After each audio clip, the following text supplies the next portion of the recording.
Welcome to yet another episode of Medical's video podcast. My name is Varun. I hope you're all doing well. Thank you so much for the overwhelming response we have been receiving. The appreciation you're giving us is inspiring us and encouraging us to do much better videos that are needful to everyone else with regards to their health.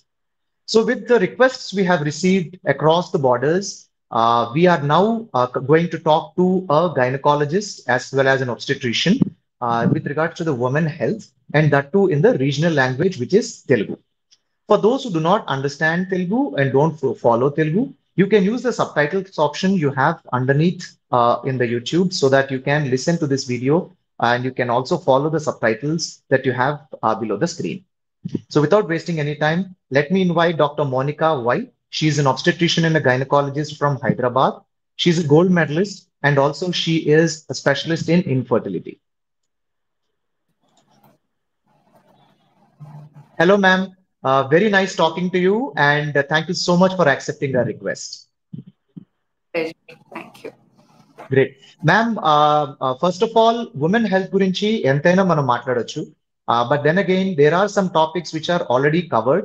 మనం cover అయిన topics కాకుండా ఏవైతే వాళ్ళకి definitely need అవుతుందో, ఏవైతే వాళ్ళకి day to day ఇంకా misconceptions ఉన్నాయో, అలాంటి టాపిక్స్ మా టీం మేము కలిపి we discuss and we have come up with some questionnaire as well as some topics to discuss ma'am.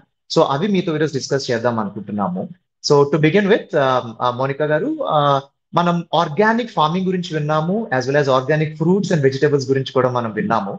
ఇప్పుడు ఆర్గానిక్ ప్రెగ్నెన్సీ అంటూ ఏదైనా ఉంటుందా? ఎందుకు ఈ క్వశ్చన్ అడుగుతున్నానంటే మ్యామ్, ఆర్గానిక్ ఫుడ్ అంటే మనం కెమికల్స్ లేకుండా పండించే దాన్ని న్యాచురల్ అండ్ ఆర్గానిక్ అంటున్నాం. అలాగే కెమికల్స్, దట్ మీన్స్ మెడిసిన్ లేకుండా ఎనీ ఉమెన్ ఒక ప్రెగ్నెన్సీ జర్నీని కంటిన్యూ చేయగలుగుతుందా and can give a healthy baby?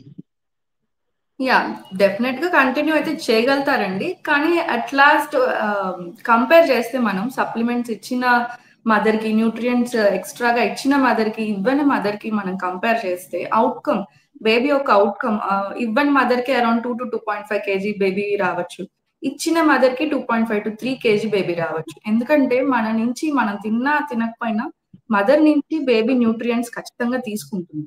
So average గా ఇండియన్ ఉమెన్ చూసుకుంటే మామూలుగానే హెమోగ్లోబిన్ తక్కువ ఉంటుంది, అందరికి అరౌండ్ 9 అలా ఉంటుంది. సో అలాంటప్పుడు ఇంకా తీసేసుకుంటే మదర్ వీక్ అవుతుంది అండ్ ఇంకా న్యూట్రియంట్స్ బేబీకి వెళ్ళవు. సో అందుకని మనం సప్లిమెంట్స్ ఇస్తాం. ఓకే మ్యామ్, ఇది question also as a father I'm asking you because మనకి ప్రెగ్నెన్సీ, మీరు అన్నట్టు ప్రెగ్నెన్సీ టైంలో కొన్ని సప్లిమెంట్స్ ఇస్తాము, ఆ సప్లిమెంట్స్ వేసుకోవడం వల్ల బేబీకి హెల్ప్ అవుతుంది అని మనం వింటున్నాం. అట్ ద సేమ్ టైం ఈ సప్లిమెంట్స్ అవన్నీ తింటే ఆర్ తీసుకుంటే ఒక ప్రెగ్నెంట్ మదర్, వాటికి సంబంధించిన సైడ్ ఎఫెక్ట్స్ ఏమైనా బేబీ మీద పడతాయి అన్న మిస్కాన్సెప్షన్ కూడా ఉన్నది మ్యామ్. దాని మీద మీ థాట్ ఏంటి? జనరల్ గా అయితే ఇప్పుడున్న లిటరేచర్ ప్రకారం, రీసెర్చ్ ప్రకారం అయితే అటువంటి సైడ్ ఎఫెక్ట్స్ ఏమి ఉండవండి. అలాంటి ఉన్న మెడికేషన్ మనం ప్రీ కన్సెప్షన్ నుంచి కూడా ఇవ్వం. అంటే ప్లాన్ చేస్తున్నాం ప్రెగ్నెన్సీ అని చెప్తారు, అప్పుడు కూడా మేము సజెస్ట్ చేయం. ఓన్లీ ప్లెయిన్ ఫోలిక్ యాసిడ్ తీసుకోమ్మా అని చెప్తాం. ఎందుకంటే అది బేబీ యొక్క బ్రెయిన్ అండ్ స్పైన్ అబ్నార్మాలిటీస్ ని ప్రివెంట్ చేస్తుంది. అది నార్మల్ గా మనం రెగ్యులర్ తినే పాలకూరలో కూడా ఉంటుంది ఫోలిక్ యాసిడ్. కానీ అది ఎంతవరకు కన్స్యూమ్ చేస్తాం, రోజు తింటామా తినమా దాన్ని బట్టి ఉంటుంది. అండ్ మనం ఇచ్చే supplements basic iron and calcium, అందులో ఎటువంటి సైడ్ ఎఫెక్ట్స్ అయితే బేబీకి రావండి. Correct. Okay. Thanks ma'am, thanks for clearing that. Ma'am, ఇంకొక important question ma'am, because as we accept the fact that ఈ ఫర్టిలిటీ రేట్ అనేది తగ్గింది, but then again on a daily basis చాలా pregnant women are coming in to labour across the world. ప్రపంచంలోనే మనకి pregnant women అన్న వాళ్ళు on a daily basis labour లోకి వెళ్తున్నారు, బేబీని డెలివర్ చేస్తున్నారు, either C section or vaginal birth which is natural birth ma'am. So ఇప్పుడు యాజ్ అ మదర్, మీరు యాజ్ అ డెలివరీ చేసిన డాక్టర్ గా మదర్ బేబీని డెలివర్ చేసిన తర్వాత ఈ చెక్ లిస్ట్ నేను చెక్ చేసుకోవాలి మదర్ హెల్త్ కోసం అన్నది, తర్వాత ఒక బేబీ పుట్టిన తర్వాత ఆ బేబీకి ఈ చెక్ లిస్ట్ మనం చెక్ చేసుకోవాలి అన్నది ఏమైనా మీరు ఫాలో అవుతారా మ్యామ్? యా, అంటే దీని మీద చాలా అవేర్నెస్ ఉండాలండి. యూజువల్ గా మదర్స్ కి మనం డెలివరీ అయినాక ఇంట్లో చాలా పథ్యాలు పెడతారు, అంటే ఇది తినొద్దు అది తినొద్దు అని పెడతారు. దాని వెనుక ఎంతో కొంత సైంటిఫిక్ రీజన్ కూడా ఉంది. ఎందుకంటే మదర్ మిల్క్ ఇచ్చేటప్పుడు ఒంట్లో ఉన్న నీరంతా వెళ్ళిపోతుంది. ఎందుకంటే బ్రెస్ట్ మిల్క్ లోనే 98% వాటర్ కంటెంట్ ఉంటుంది. సో మదర్ ఖచ్చితంగా న్యూట్రిషన్ వెళ్తుందా లేదా అదొకటి చెక్ చేసుకోవాలి. అండ్ బ్లీడింగ్ ఎన్ని రోజులు అవుతుంది, మోర్ దాన్ ఒక 30 to 40 days వరకు కొంతమంది బ్లీడింగ్ అవుతుందండి, సిజేరియన్ తర్వాత కానీ నార్మల్ వెజైనల్ డెలివరీ తర్వాత కానీ. సో దానికన్నా ఎక్కువ బ్లీడింగ్ అయితే ఖచ్చితంగా డాక్టర్ని మీట్ అవ్వాలి. అండ్ వాళ్ళ ప్రోటీనేషియస్ ఫుడ్ కానీ న్యూట్రిషియస్ ఫుడ్ కానీ వెళ్తుందా లేదా అనేది మదర్ చూసుకోవాలి. అండ్ బేబీ వరకు వచ్చేస్తే బేబీ యాక్టివ్ గా ఉందా, ఫీడ్ సరిగ్గా తీసుకుంటుందా, వెయిట్ గెయిన్ అవుతుందా లేదా, ఇలాంటివి మనం బేబీలో చెక్ చేసుకోవాలి. ఓకే మ్యామ్, తర్వాత నా question is more related to as soon as a mother delivers baby, అంటే హాస్పిటల్ లేబర్ రూమ్ లో ఒక మదర్ బేబీని డెలివరీ. ఎందుకంటే మ్యామ్ ఈ క్వశ్చన్ నేను అడుగుతున్నాను, నేను చాలా సందర్భాల్లో ఆ న్యూస్ లో కూడా మనం చూసింది ఏంటి అంటే, నేను చూసినప్పుడు బేబీ బాగానే ఉన్నది, బయటకు తీసుకొచ్చిన తర్వాత ఈ ప్రాబ్లం వచ్చింది అని కొన్ని ఇష్యూస్ మనం చూస్తున్నాం మ్యామ్. అంటే maybe I don't know, maybe మీరు చెక్ చేస్తూ ఉండొచ్చు, బేబీకి హియరింగ్ కరెక్ట్ గా ఉందా లేదా, అసలు బేబీ ఎందుకు ఏడవాలి, ఏడుస్తున్నదా లేదా, కాళ్ళు చేతులు కరెక్ట్ గా ఉన్నాయా లేవా, అండ్ చూపు కరెక్ట్ గా ఉన్నదా లేదా, అలాంటివి ఏమైనా చెక్ లిస్ట్ అంటూ మీరు ఫాలో అవుతారా ma'am as a gynaecologist and mother కి అంటే బేబీకి? పుట్టిన వెంటనే అంటే మేము చెప్తామండి, అంటే బేబీకి పాలు ఇవ్వడం కానీ పొజిషన్ ఎలా పెట్టాలి, ఎందుకంటే ఒకసారి బేబీ పాలు ఇచ్చి పడుకోబెడతారు, ఆస్పిరేషన్ అంటాం, అంటే ఊపిరితిత్తుల్లోకి వెళ్ళిపోతుంది, అప్పుడు సడన్ గా డెత్ అవుతుంది. ఏంటి ఇందాక బాగానే ఉంది, ఇప్పుడు వచ్చి చూస్తే బేబీకి ఏంటి ఇలా ఉందని. ఇంకొకసారి ఫిట్స్ రావడం కానీ, బేబీ ఇట్లా షేకింగ్ మూమెంట్స్ అవన్నీ మదర్ చెప్తారు, ఎందుకంటే పుట్టిన వెంటనే రాకపోవచ్చు, with in few days like 2 to 3 days అప్పుడు డెవలప్ అవ్వచ్చు.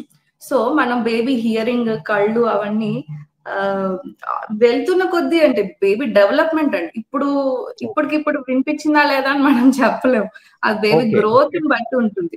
ఈ వెళ్తున్న కొద్దీ సౌండ్ కి రియాక్ట్ అవుతుందా లేదా, ఇట్లా అంటే కళ్ళు ఇటు తిప్పుతుందా లేదా, అది వాళ్ళు వెంటనే చెప్పలేం. ఇప్పుడు కాలు చెయ్యి వంకరగా ఉంది అంటే పోనీ అది కనిపిస్తుంది గ్రాస్ గా మనకి. ఈ హియరింగ్ ఐసైట్ అనేది వెళ్తున్న కొద్ది మదర్ అబ్జర్వ్ చేసుకుని ఏదైనా తేడాగా అనిపిస్తే మాత్రం వెంటనే డాక్టర్ ని కన్సల్ట్ చేయాలి.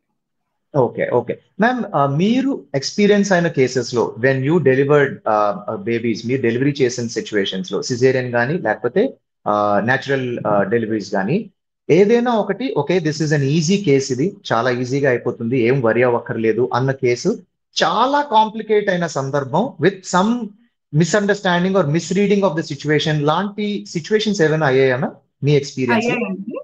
యాక్చువల్లీ నా దగ్గర ఒక మదర్ వచ్చారు, ఆవిడ second time pregnant. First she had a girl child around 3 years of age ఉంది. సెకండ్ టైం నా దగ్గర చెకప్స్ కి రెగ్యులర్ గా వచ్చారు.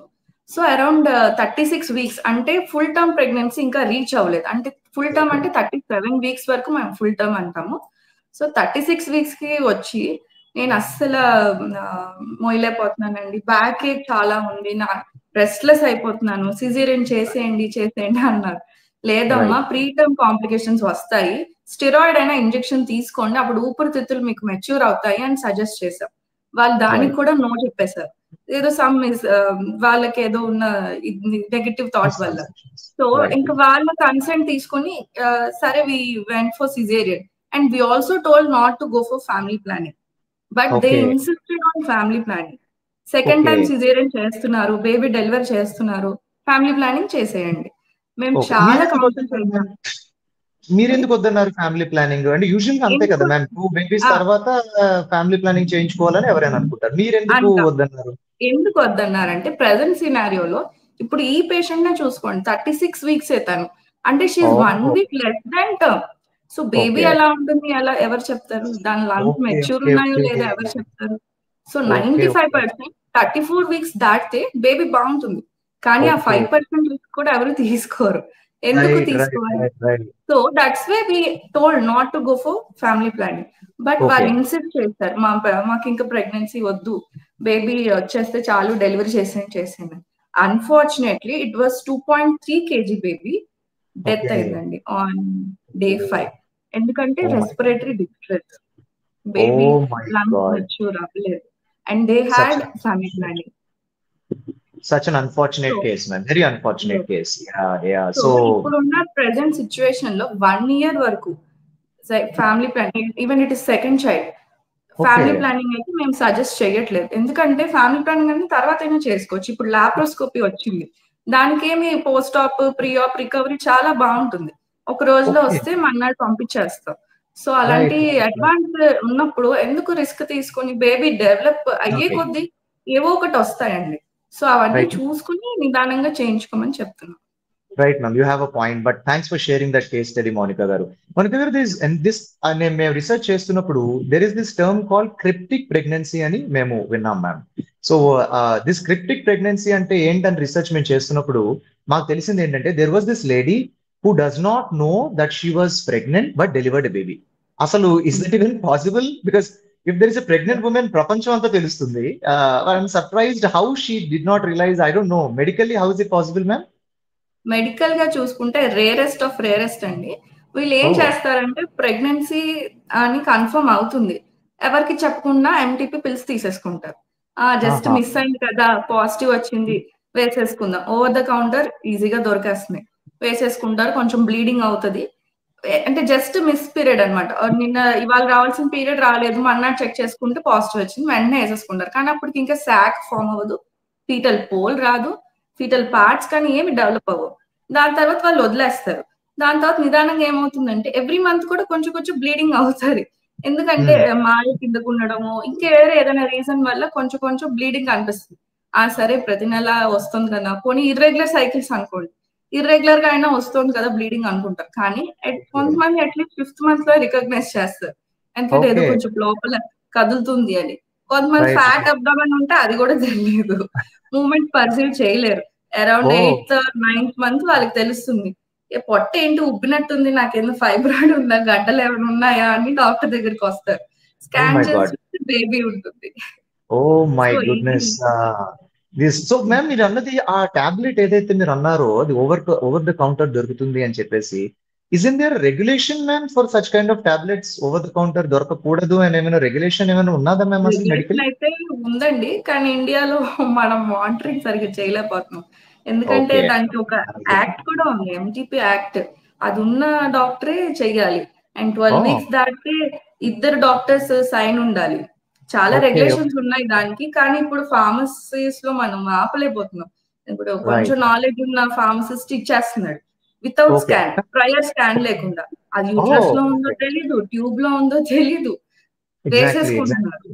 Exactly ma'am. There is another case, మీరు యూటరస్ లో ఉన్నదో లేదో తెలియదు అని అన్నప్పుడు నాకు ఇంకొక క్వశ్చన్ వచ్చింది ma'am. I read it somewhere that there is this baby which is born outside the uterus అంట. So is that also actually possible or just rarest of the rarest cases ma'am? ఇది కూడా form కాదండి, tube లో వస్తుంది. ఫార్మే అవుతుంది అది, ఎందుకంటే uterus ఉన్నంత సైజు ట్యూబ్ ఉండదు.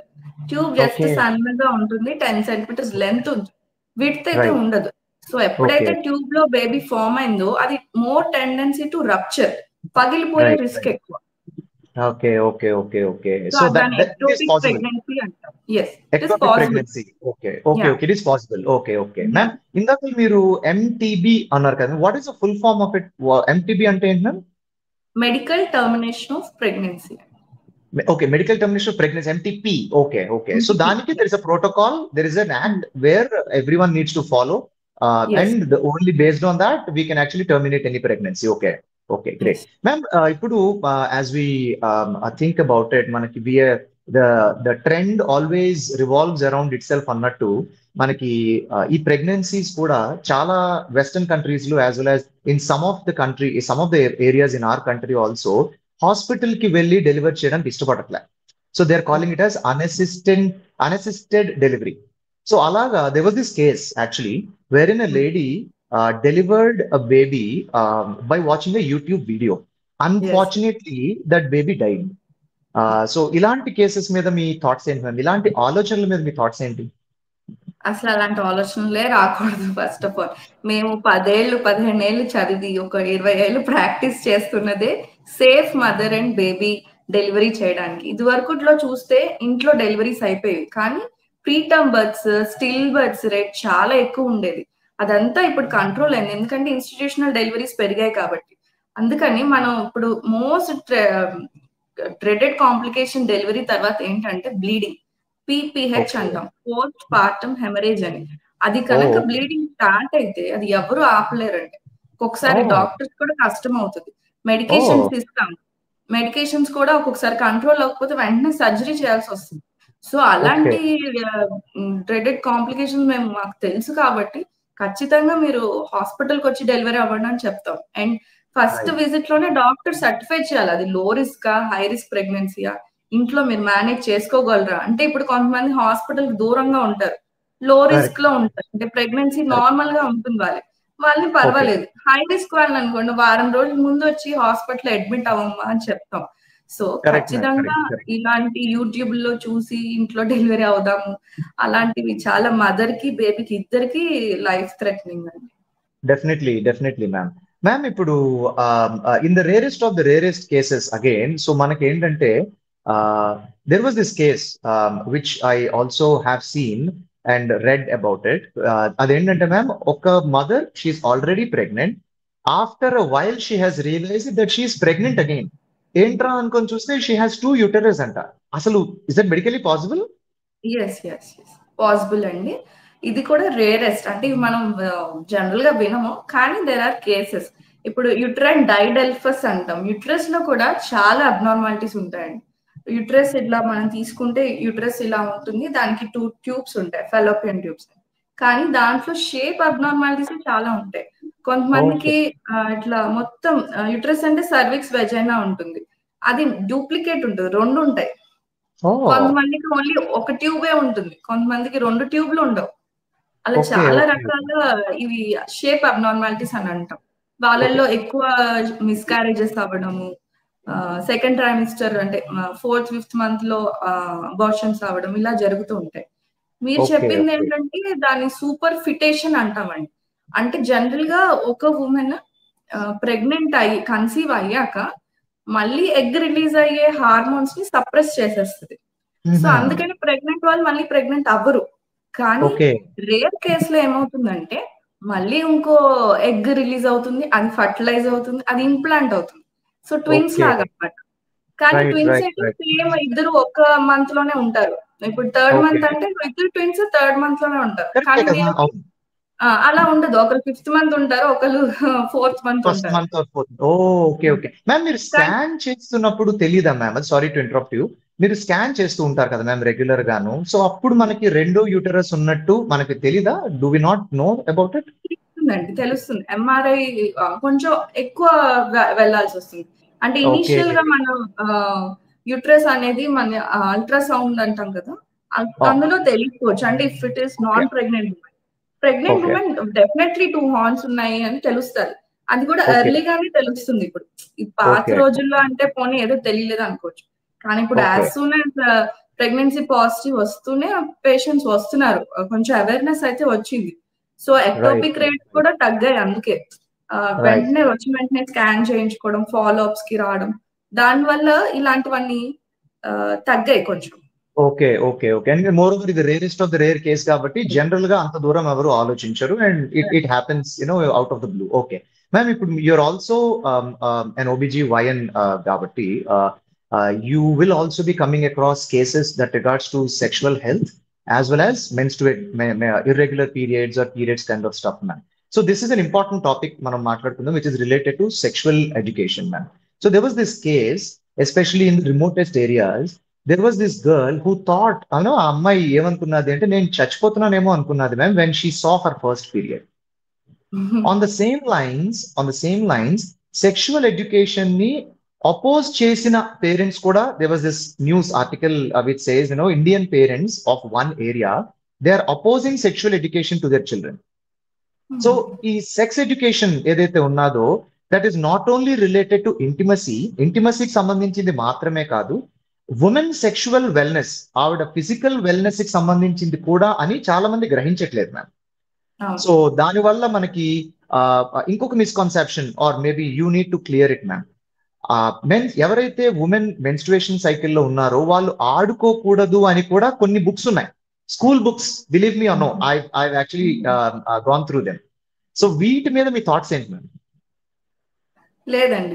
ఫస్ట్ ఆఫ్ ఆల్ మనం టీనేజ్‌లో మనకి ప్యూబర్టీ అని అంటాం. ఇప్పుడు 10-12 ఇయర్స్ ఆఫ్ ఏజ్ చెప్పాలంటే 12-14 ఇయర్స్ ఉండేది ఇప్పుడు ఓవరాల్‌గా 2 ఇయర్స్ తగ్గిపోయింది. So 10 to 12 years of age లో ఫస్ట్ టైం ప్యూబర్టీ వస్తుంది, అంటే మెన్సెస్ రావడం. సో మనం స్కూల్లో ఎటువంటివి చెప్పాలని అంటే, ఒక రిప్రొడక్టివ్ సిస్టమ్, ప్యూబర్టీ అంటే ఏంటి, ఫస్ట్ టైం మెన్సెస్ ఎప్పుడు వస్తుంది, male and female reproductive system లో ఏముంటాయి, ఏం జరుగుతుంది, అలాంటి వాళ్ళకి తెలియాలి. అండ్ ఒక హెల్దీ రిలేషన్షిప్ ఎలా మెయింటైన్ చేయాలి, ఎలా బిల్డప్ చేసుకోవాలి, కమ్యూనికేషన్, కన్సెంట్ కూడా చాలా ఇంపార్టెంట్. ఇప్పుడు పలానా వ్యక్తి మనతో అబ్నార్మల్ గా బిహేవ్ చేస్తున్నాడంటే అతను అబ్నార్మల్ అని మనం గ్రహించగలగాలి. మన ఏజ్ వాళ్ళు గ్రహిస్తారు. ఆ చిన్న పిల్లలు 12 years వాళ్ళు, 10 to 12 years వాళ్ళు తెలుసుకుని ఆ టైంకి మనం హెల్ప్ తీసుకోవడానికి వాళ్ళు ముందుకు రావాలి. సో ఇలాంటి అవేర్నెస్ ఇంపార్టెంట్ అండి. సెక్స్ ఎడ్యుకేషన్ అంటే అదే అని నా బిలీఫ్. అండ్ కాంట్రసెప్షన్ గురించి కూడా వీళ్ళకి ఐడియా ఉండాలి. Sexually transmitted diseases, in case ఇలాంటి వాటిలో ఇన్వాల్వ్ అయితే ఎటువంటి ఇన్ఫెక్షన్స్ వస్తాయి, అలాంటి కొంచెం భయం చెప్తేనే వాళ్ళు అర్థం చేసుకుంటారు. Correct ma'am. Actually there is this case study, I was just reading it. Sweden అనే కంట్రీలో they have mandated sexual health. వాళ్ళది చేయడం వల్ల గ్లోబలీ వాళ్ళు లీస్ట్ చైల్డ్ ప్రెగ్నెన్సీ కేసెస్ ని చూసారంట. అంటే టీనేజ్ ప్రెగ్నెన్సీస్ ని ఇఫ్ ఓవరాల్ మన వరల్డ్ లో కంపేర్ చేసుకుంటే గ్లోబల్ ఇండెక్స్ లో Sweden is the least when they went. అంటే అందులో డీటెయిల్ గా వాళ్ళు స్టడీ చేసి చెక్ చేస్తే ఎందుకు అంత లీస్ట్ గా ఉన్నది స్వీడన్ లో అని చూస్తే, because of they mandated sexual education across all the schools and colleges అంటున్నాం. So I just want to bring it to your notice.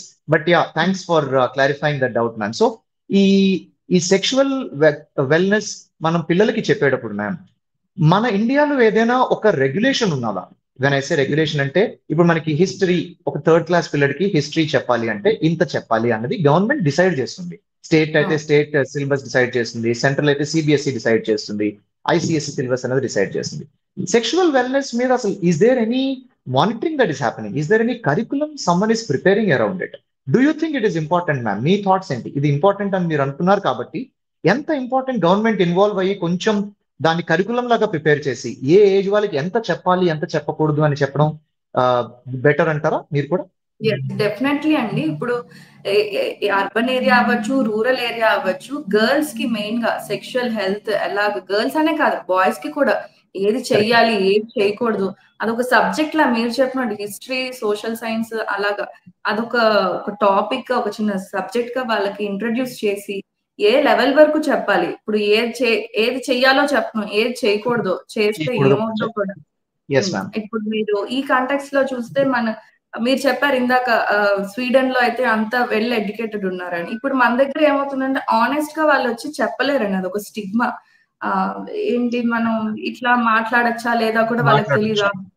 Abuse అయ్యాక కూడా వాళ్ళు బయటికి రారు. సో దానివల్ల డిలే ట్రీట్మెంట్, డయాగ్నోసిస్ డిలే అయిపోతుంది, ట్రీట్మెంట్ డిలే అయిపోతుంది, 5th month కి వచ్చేస్తారు టీనేజ్ ప్రెగ్నెన్సీస్. సో వాళ్ళని అందులోంచి బయటికి తీసుకురావడం కష్టం అవుతుంది. అండ్ ఇంకోటి ఈ కాంటెక్స్ట్ లో మనం పాక్సో యాక్ట్ గురించి కూడా మాట్లాడాలి. అది prevention of children from sexual offences. అది 2012 లో స్టార్ట్ చేశారు. అదేంటంటే చిల్డ్రన్ అంటే ఇందులో below 18 years both girls and boys ఎప్పుడైతే సెక్షువల్ అసాల్ట్ అయిందో, హరాస్మెంట్ అండ్ చిల్డ్రన్ పోర్నోగ్రఫీలో యూజ్ చేసినప్పుడు వీళ్ళకి ఎలాంటి పనిష్మెంట్ దొరుకుతుంది కూడా వాళ్ళకి తెలియాలి. అంటే ఇలా చేయండి అలా చేయండి అని చెప్తున్నాం, ఇది చేయకూడదని కూడా వాళ్ళకి చెప్పాలి. చేస్తే ఎటువంటి పనిష్మెంట్ ఫ్రమ్ 3 years నుంచి లైఫ్ ఇంప్రిజన్మెంట్, డెత్ పెనాల్టీ వరకు కూడా ఉంది. సో మొన్న రీసెంట్ గా ఒక సినిమా చూసాను, కోర్ట్ అని. అందులో కూడా వాళ్ళు కొంచెం దే ట్రై టు ఎడ్యుకేట్. అది I agree with you ma'am. అంటే పిల్లలకి ఏ లా ఏది ఆ case importance as well as education with regards to that particular law enforcements కానీ లేకపోతే లీగల్ బైండింగ్స్ ఏమవుతాయి అన్నది కూడా వాళ్ళకి తెలిస్తే అన్నెసెసరీగా ఇలాంటి ఇష్యూస్ లో వాళ్ళు ఇరుక్కోరు. ఎందుకంటే ట్రాఫిక్ అందరికీ సిగ్నల్ జంప్ చేయకూడదు అని ఫస్ట్ స్టాండర్డ్ పిల్లడికి కూడా తెలుసు. అలాగే ఒక పాక్సో కేస్ చిన్నపిల్లల కోసం మనం చేసిన చట్టం వాళ్ళకి తెలియాలి అన్నదే ఆ మూవీ నెరేటివ్ అని ఐ వాస్ థింకింగ్. బట్ మీరు spot on ma'am, you said it exactly. Ma'am మీరు ఎస్టీఐస్ గురించి మాట్లాడుతున్నప్పుడు I actually thought I ask you, there was this case where a 25 years old girl, she has been suffering with an STI called chlamydia, if I'm not wrong, and she never realized about it. Until ఆ అమ్మాయికి అసలు ఎప్పుడు తెలియలేదు దాని గురించి. ఎప్పుడు తెలిసింది అంటే when she was trying to get pregnant, she was told that ఈ నీకు ఈ సెక్షువల్లీ ట్రాన్స్మిటెడ్ డిసీజ్ ఉన్నది, ఇన్ఫెక్షన్ ఉన్నది, దీని వల్ల you have become infertile for pregnancy అని 5 ఏళ్ల తర్వాత తెలిసిందంట ma'am. So I'm like wondering, when ఇలాంటి ఇన్ఫెక్షన్స్ వచ్చినప్పుడు విచ్ ఆర్ సెక్షువల్లీ ట్రాన్స్మిటెడ్ తెలియకుండా ఉంటుందా? తెలియాలంటే ఏం చేయాలి? చాలా మంచి క్వశ్చన్ అండి. మీరు ఎందుకు తెలియలేదంటే అమ్మాయికి అసిమ్టమాటిక్ క్యారియర్స్ లా ఉంటారండి. అంటే వాళ్ళకి సింటమ్స్ ఏమి ఉండవు. క్యారియర్ అంటే డిసీజ్ ఉంటుంది వాళ్ళలో. సో దానివల్ల డిలేడ్ ట్రీట్మెంట్, డిలేడ్ డయాగ్నోసిస్ అదొక రీజన్ అవ్వచ్చు. ఇంకొకటి గవర్నమెంట్ మనకి సిండ్రోమిక్ అప్రోచ్ అని ఒకటి ఉంటుందండి. అంటే ఇప్పుడు ఒక్కొక్క సింటమ్ కి ఒక్కొక్క కిట్ కలర్ ఇస్తారు. ఇప్పుడు వెజైనల్ డిశ్చార్జ్ అంటే ఒక గ్రే కలర్, యురేథ్రల్ డిశ్చార్జ్ అంటే ఒక కలర్. అలా ఆ కలర్ అంటే వాళ్ళకి రూరల్ ఏరియాస్ లో పిహెచ్సి లెవెల్లో ఇమీడియట్ గా వాళ్ళకి ట్రీట్మెంట్ జరగాలి. కడుపు నొప్పి అని వస్తే ఒక female, so to is the treatment వాళ్ళు అలా డిజైన్ చేశారు. ఈ కలర్ కోడ్ ఉంటుంది, ఈ టాబ్లెట్స్ ఉంటాయి. సో అందువల్ల ఏమవుతుందంటే ఈ సిండ్రోమిక్ అప్రోచ్ వల్ల ఈ స్పెసిఫిక్ డయాగ్నోసిస్ మిస్ అవుతారండి. అప్పటికప్పుడు ట్రీట్మెంట్ జరిగిపోతుంది. కానీ లాంగ్ టర్మ్ లో ఏమవుతుందంటే యాక్చువల్ గా డిసీజ్ ఏంటి అది అలా ఉండిపోతుంది, దానికి ట్రీట్మెంట్ దొరకదు. సో చాలా అది బాగా పనిచేసింది. యాక్చువల్ సిండ్రోమిక్ అప్రోచ్ అంటే యూజువల్ గా ఫీమేల్స్ లో వెజైనల్ డిశ్చార్జ్ తో పాటు కడుపు నొప్పి, పెయిన్ అబ్డమెన్ ఉంటుంది. సో అలాంటి వాళ్ళకి డాక్టర్ ఇవ్వండి, మెట్రో ఇవ్వండి అని ఒక ట్రీట్మెంట్ ప్రోటోకాల్ ఉంటుంది. ఈ పిహెచ్సి లెవెల్ వాళ్ళు అలా ఇచ్చేస్తారు. ఈ కలర్ కిట్, ఈ కంప్లైంట్స్ తో వచ్చారు, ఇది ఇచ్చేద్దాం. సో అలా ఇవ్వడం వల్ల స్పెసిఫిక్ డయాగ్నోసిస్ అనేది మిస్ అయింది. సో అందుకనే మోర్ ఇంకా విమెన్ లో ఎక్కువ ఉంటుంది chlamydia compare to men. And reproductive system లో ఉంటుంది అనమాట. మన ఫీమేల్ రిప్రొడక్టివ్ ట్రాక్ట్ లో ఎక్కువ పెరుగుతుంది కంపేర్ టు మెన్. సో అది అలా డామినెంట్ గా ఉండిపోయేసరికి ఎవరు డయాగ్నోస్ చేయలేక అది ఇన్ఫర్టిలిటీలోకి ల్యాండ్ అయింది. Unfortunate ma'am. ఇలాంటి కేసెస్ మీ క్లినిక్ లో కానీ మీ హాస్పిటల్లో కానీ మీరు ఎన్కౌంటర్ అయ్యారా? వేరెన్ అంటే మీరు అన్నట్టు కొన్ని సిమ్టమ్స్ మనకి కొన్ని కామన్ సిమ్టమ్స్ ఉంటాయి. స్కిన్ డిసీజ్ అని అనుకుంటారు, but that's an STI. Example I'm just saying, అదొక స్కిన్ అలర్జీ అని అనుకుంటాం, బట్ దట్స్ యాక్చువల్లీ అది ఒక సెక్షువల్లీ ట్రాన్స్మిటెడ్ డిసీజ్ కింద టర్న్ అవుతూ ఉంటుంది. ఇలాగ కొన్ని కామన్ సిమ్టమ్స్ వాళ్ళు మిస్అండర్స్టాండ్ చేసుకొని ఇలాంటి సెక్షువల్లీ ట్రాన్స్మిటెడ్ డిసీజ్ ని ఇగ్నోర్ చేసిన సందర్భాలు మీరు చూసినవి ఏమైనా ఉన్నాయన్నా? అంటే ఇప్పుడున్న సినారియోలో సెక్షువల్లీ ట్రాన్స్మిటెడ్ డిసీజెస్ కొంచెం పెరిగాయి. ఈ సిఫిలిస్ కానీ రెసిస్టెంట్ గొనోరియా అంటాం. గొనోరియా ఇది వరకు ఉండేది 1960s to 70s లో బ్యాక్టీరియల్ ఇన్ఫెక్షన్స్ చాలా ఉండేవి. ఇప్పుడు చేంజ్ అయింది ట్రెండ్ చేంజ్ అయ్యి గవర్నమెంట్ ఎంతో కొంత ఈ ప్రోగ్రామ్ నాకో అని ఒక ప్రోగ్రామ్ ఉంటుంది, నేషనల్ ఎయిడ్స్ కంట్రోల్ ఆర్గనైజేషన్. అది ఎస్టిఐ సర్వేలెన్స్ చేస్తుంది ఇండియాలో. అది చేసి వాళ్ళు కొంచెం అవేర్నెస్ ఇచ్చి సేఫ్ సెక్షువల్ ప్రాక్టీసెస్ ఫాలో అవ్వండి, కాండమ్స్ యూజ్ చేయండి, ఇలా చేయడం వల్ల ఎంతో కొంత తగ్గింది. కానీ ఇప్పుడు మోర్ యూజ్ ఆఫ్ యాంటీబయాటిక్స్, ఈ ఎంతో కొంత ఈ సిండ్రోమిక్ అప్రోచ్ వల్ల ఈ ఎస్టిఎస్ లో సిఫిలిస్, గొనోరియా, రెసిస్టెంట్ గొనోరియా తయారైంది. ఇవి పెరుగుతున్నాయి.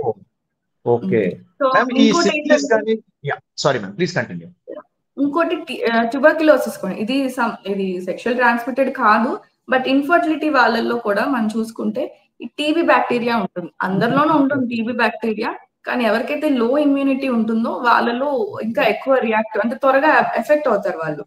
సో ఆ టీబీ బ్యాక్టీరియా వల్ల కూడా ఇన్ఫర్టిలిటీ వస్తుంది. సో అది చాలా మంది మిస్ అవుతారు. Right ma'am. మీరు ఇప్పుడు ఈ సిఫిలిస్ గురించి, గొనోరియా గురించి మాట్లాడారు కదా. సో ఫర్ ఆడియన్స్ కోసం సిఫిలిస్ అంటే ఏంటి, దానికి వచ్చిన సిమ్టమ్స్ ఏంటి, మనం ఎలా అది రాకుండా ఎలా జాగ్రత్త పడాలి, వచ్చిన తర్వాత ఒకవేళ మనకు డౌట్ వస్తే ఎవరిని అప్రోచ్ అవ్వాలి, ఏం చేయాలి, ఈ రెండింటి గురించి కొంచెం క్లుప్తంగా చెప్తారా ప్లీజ్? సిఫిలిస్ అనేది ట్రిపోనిమా పాలిడమ్ అనే బ్యాక్టీరియా నుంచి వస్తుందండి. అందులో డిఫరెంట్ టైప్స్ ఆఫ్ గ్రేడ్స్ ఉంటాయి సిఫిలిస్ లో. దానికి చిన్న ట్రీట్మెంట్ అండి, పెన్సిలిన్ అంటాం, బెంజథైన్ పెన్సిలిన్, మీకు ఐడియా ఉంటుంది. అది వేసుకుంటే తగ్గిపోతుంది. కానీ కొంతమంది పెన్సిలిన్ పడని వాళ్ళకి ఎజిథ్రోమైసిన్ అని వేరే డ్రగ్ ఉంటుంది. ఇలాంటివి వచ్చినప్పుడు చాలా తగ్గింది కంపేర్ టు 60s 70s, ఇప్పుడు బాగా తగ్గింది. కానీ ఇన్ కేస్ వస్తే మాత్రం ఫిజిషియన్ ని కన్సల్ట్ అవ్వాలండి. జనరల్ ఫిజిషియన్ ని కన్సల్ట్ అయితే వాళ్ళు ప్రాపర్ ట్రీట్మెంట్ ఇస్తారు and it is perfectly curable.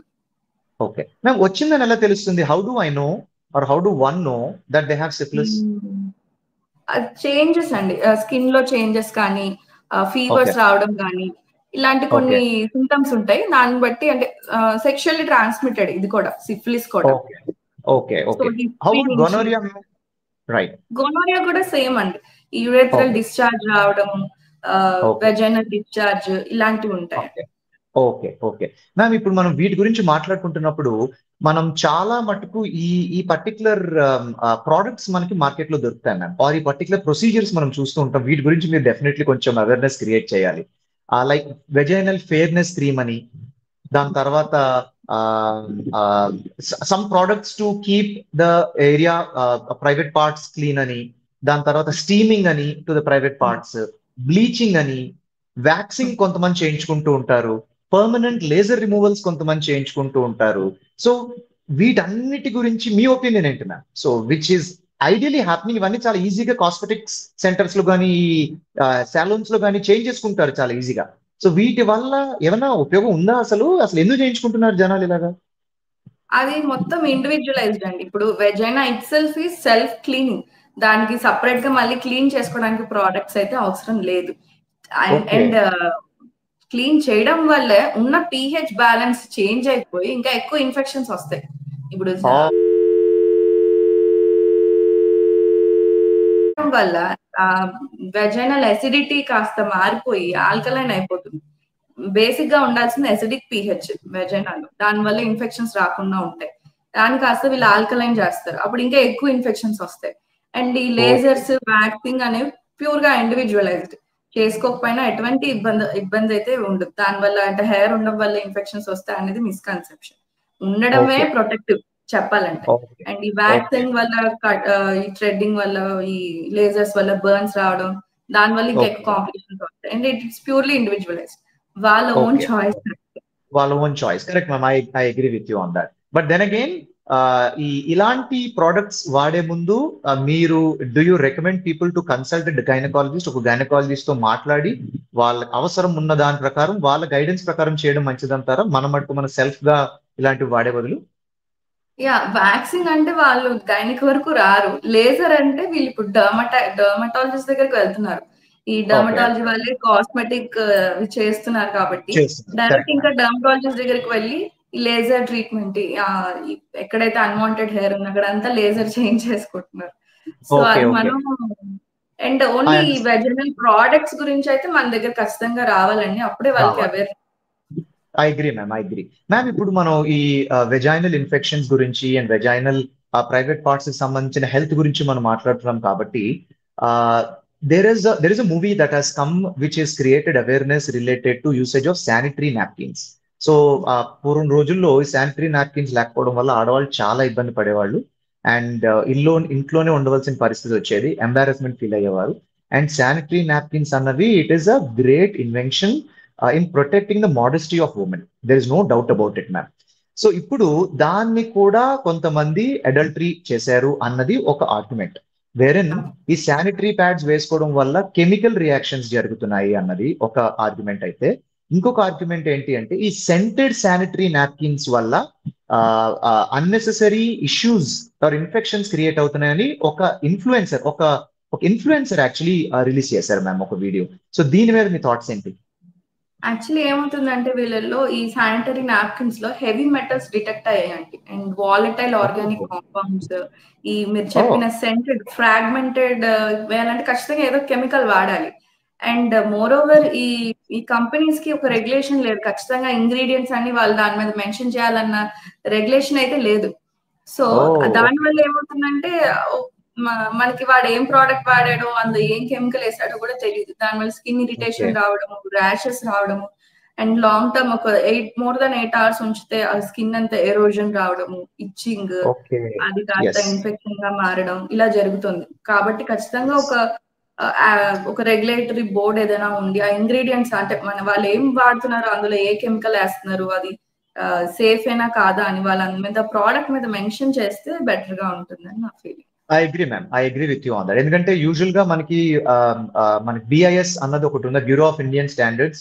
Any product కి ఒక ప్రోటోకాల్ అంటూ ఉంటుంది, దీనికి కూడా ఉంటే బెటర్ మ్యామ్, మీరు అన్నట్టు 100% ట్రూ. మేడం మనం ఇప్పుడు వీఆర్ టాకింగ్ అబౌట్ మెన్స్ట్రుయేషన్ కాబట్టి చాలా మంది ఆడవాళ్ళకి ఆ, వాళ్ళ బాడీ తత్వం ప్రకారం and మా ఇంట్లో కూడా ఆడవాళ్ళు ఉన్నారు కాబట్టి ఒక సెట్ ఆఫ్ లేడీస్ కి they don't have any pain during their menstruation cycle. అది చాలా ఈజీగా అయిపోతుంది. కొంతమందికి ఎక్స్క్రూషియేటింగ్ పెయిన్ ఉంటుంది అనమాట, విచ్ ఈస్ అన్బేరబుల్. నేను ఒక కేస్ స్టడీ చదివాను మ్యామ్. ఒక లేడీకి పీరియడ్ పెయిన్ చాలా సివియర్ గా రావడం వల్ల, అండ్ యూజువల్ గా పీరియడ్ పెయిన్స్ తో డాక్టర్ దగ్గర వెళ్తున్నప్పుడు కూడా వాళ్ళు ఏవో టాబ్లెట్ ఇస్తారు, ఇది కామన్ అమ్మా, జరుగుతుందమ్మా అనుకుని అంట. ఈ కేసులో ఏం జరిగిందంటే ma'am, it ended up in an case called endometriosis. So what are your thoughts on this case ma'am? Actually కొంత అమౌంట్ ఆఫ్ పెయిన్ అంటే బేరబుల్ పెయిన్ అని చెప్పొచ్చు.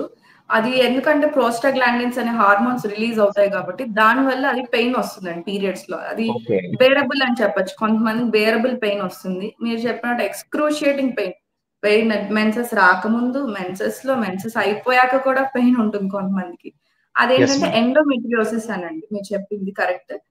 యుట్రస్ లో లైనింగ్ ఉంటుంది ఎండోమెట్రియం అని. ఎక్కడైతే మన ఓ ఇంప్లాంట్ అవుతుందో, బేబీ ఇంప్లాంట్ అయ్యేది బేబీ బెడ్ అనుకోవచ్చు. అదే ఓకే. ఎండోమెట్రియం లైనింగ్ షెడ్ అవడానికి ట్రై చేసినప్పుడు చాలా ఎక్స్క్రూషియేటింగ్ పెయిన్ ఉంటుంది. దానికి ఖచ్చితంగా మనం మెడికేషన్ తీసుకోవాలి. తీసుకోవాలి, అండ్ తీసుకుంటే సివియర్ కంట్రోల్ కేసెస్ లో చేయొచ్చు.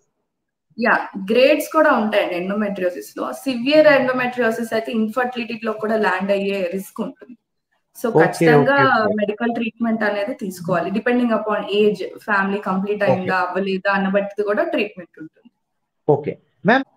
సో ఈ లేడీస్ ఎవరైతే ఈ ఇర్రెగ్యులర్ పీరియడ్స్ తో బాధపడుతున్నారో ma'am, or during this menstrual cycle, ఏ ఉమెన్ కి ఎలా రియాక్షన్ ఉంటుందో మనకి తెలియదు కాబట్టి, I was actually doing some research ma'am.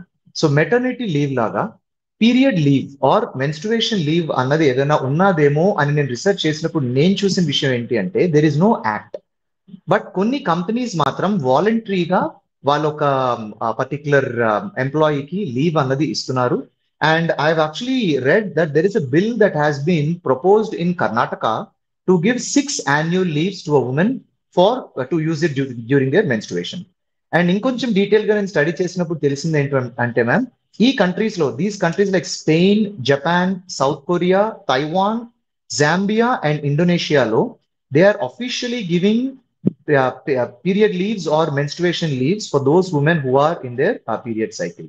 So మీ ఉద్దేశ ప్రకారం ఎవరైతే మెన్స్ట్రువల్ సైకిల్లో ఉన్నారో లేడీస్, ఉద్యోగం ఉన్నారో వాళ్ళకి లీవ్ ఇవ్వాల్సిన అవసరం ఉందంటారా?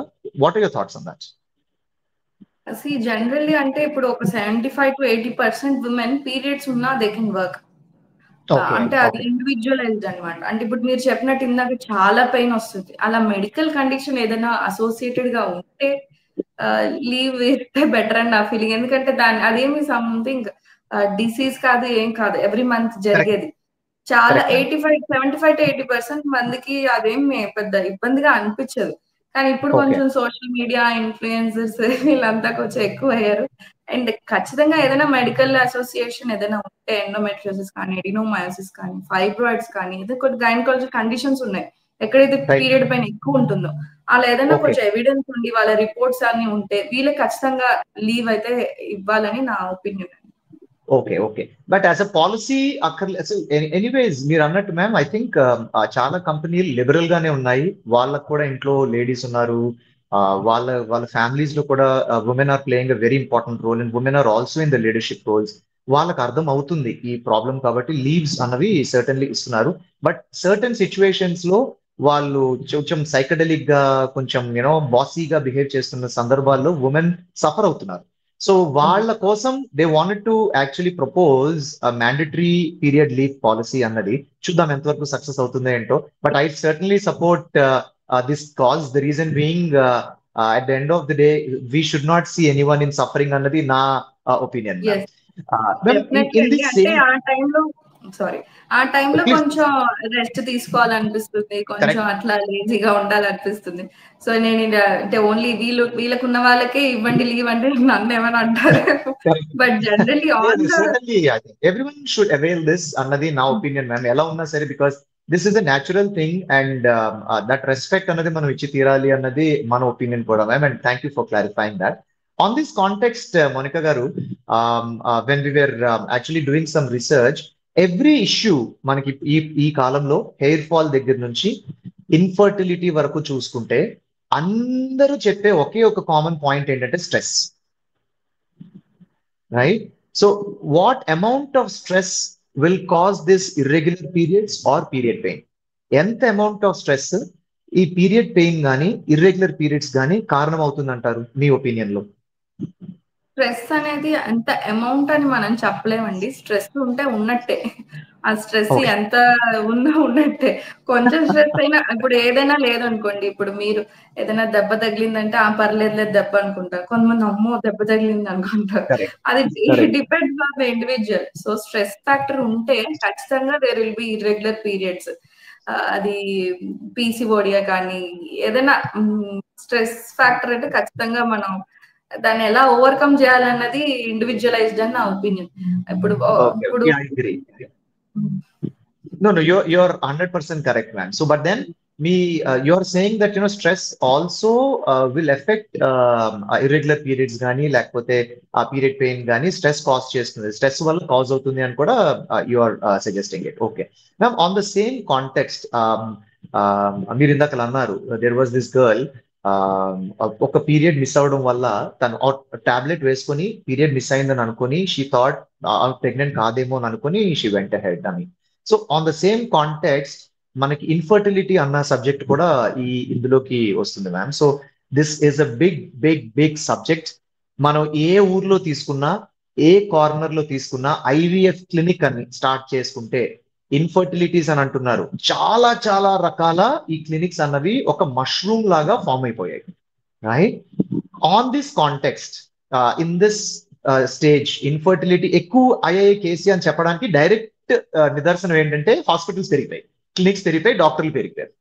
సో రీసెంట్ గా మనం కొంతమంది స్టార్ పీపుల్ ఆర్ సెలబ్రిటీస్ మనం చూసుకుంటే in their early years where వాళ్ళు హెల్దీగా ఉన్న సిచ్యువేషన్స్ లో వాళ్ళ ఎగ్స్ ని ఫ్రీజ్ చేశారు అండ్ సో దట్ వాళ్ళు దాని తర్వాత ఆర్టిఫిషియల్ ఇంక్యుబేషన్ అని కానీ లేకపోతే న్యాచురల్ ఇంక్యుబేషన్ అని కానీ చేసుకుని they are able to give birth to babies అని మనం చూసాం మ్యామ్ రీసెంట్ గా.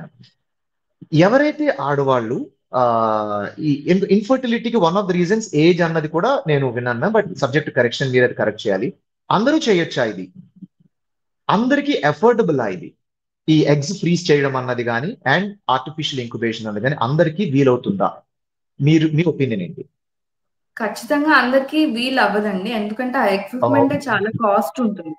సో ఆ ఎక్విప్మెంట్ కాస్ట్ వాళ్ళు టాలరేట్ చేయాలి, అందుకని పేషెంట్స్ కి ఫైనాన్షియల్ కూడా బర్డెన్ అవుతుంది.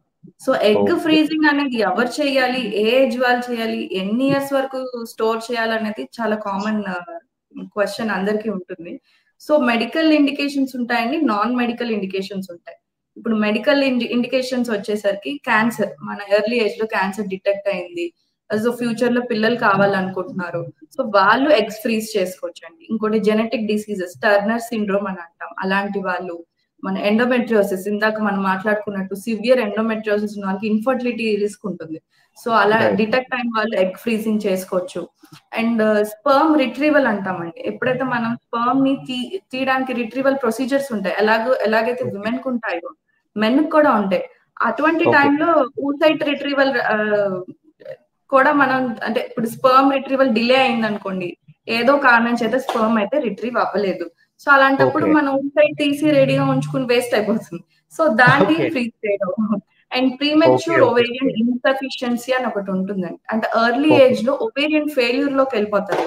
సో అలాంటి వాళ్ళలో ఉన్న ఎన్నో కొన్ని ఎగ్స్ అది ఫ్రీజ్ చేసుకోవడం, ఇవన్నీ మెడికల్ ఇండికేషన్స్ అండి.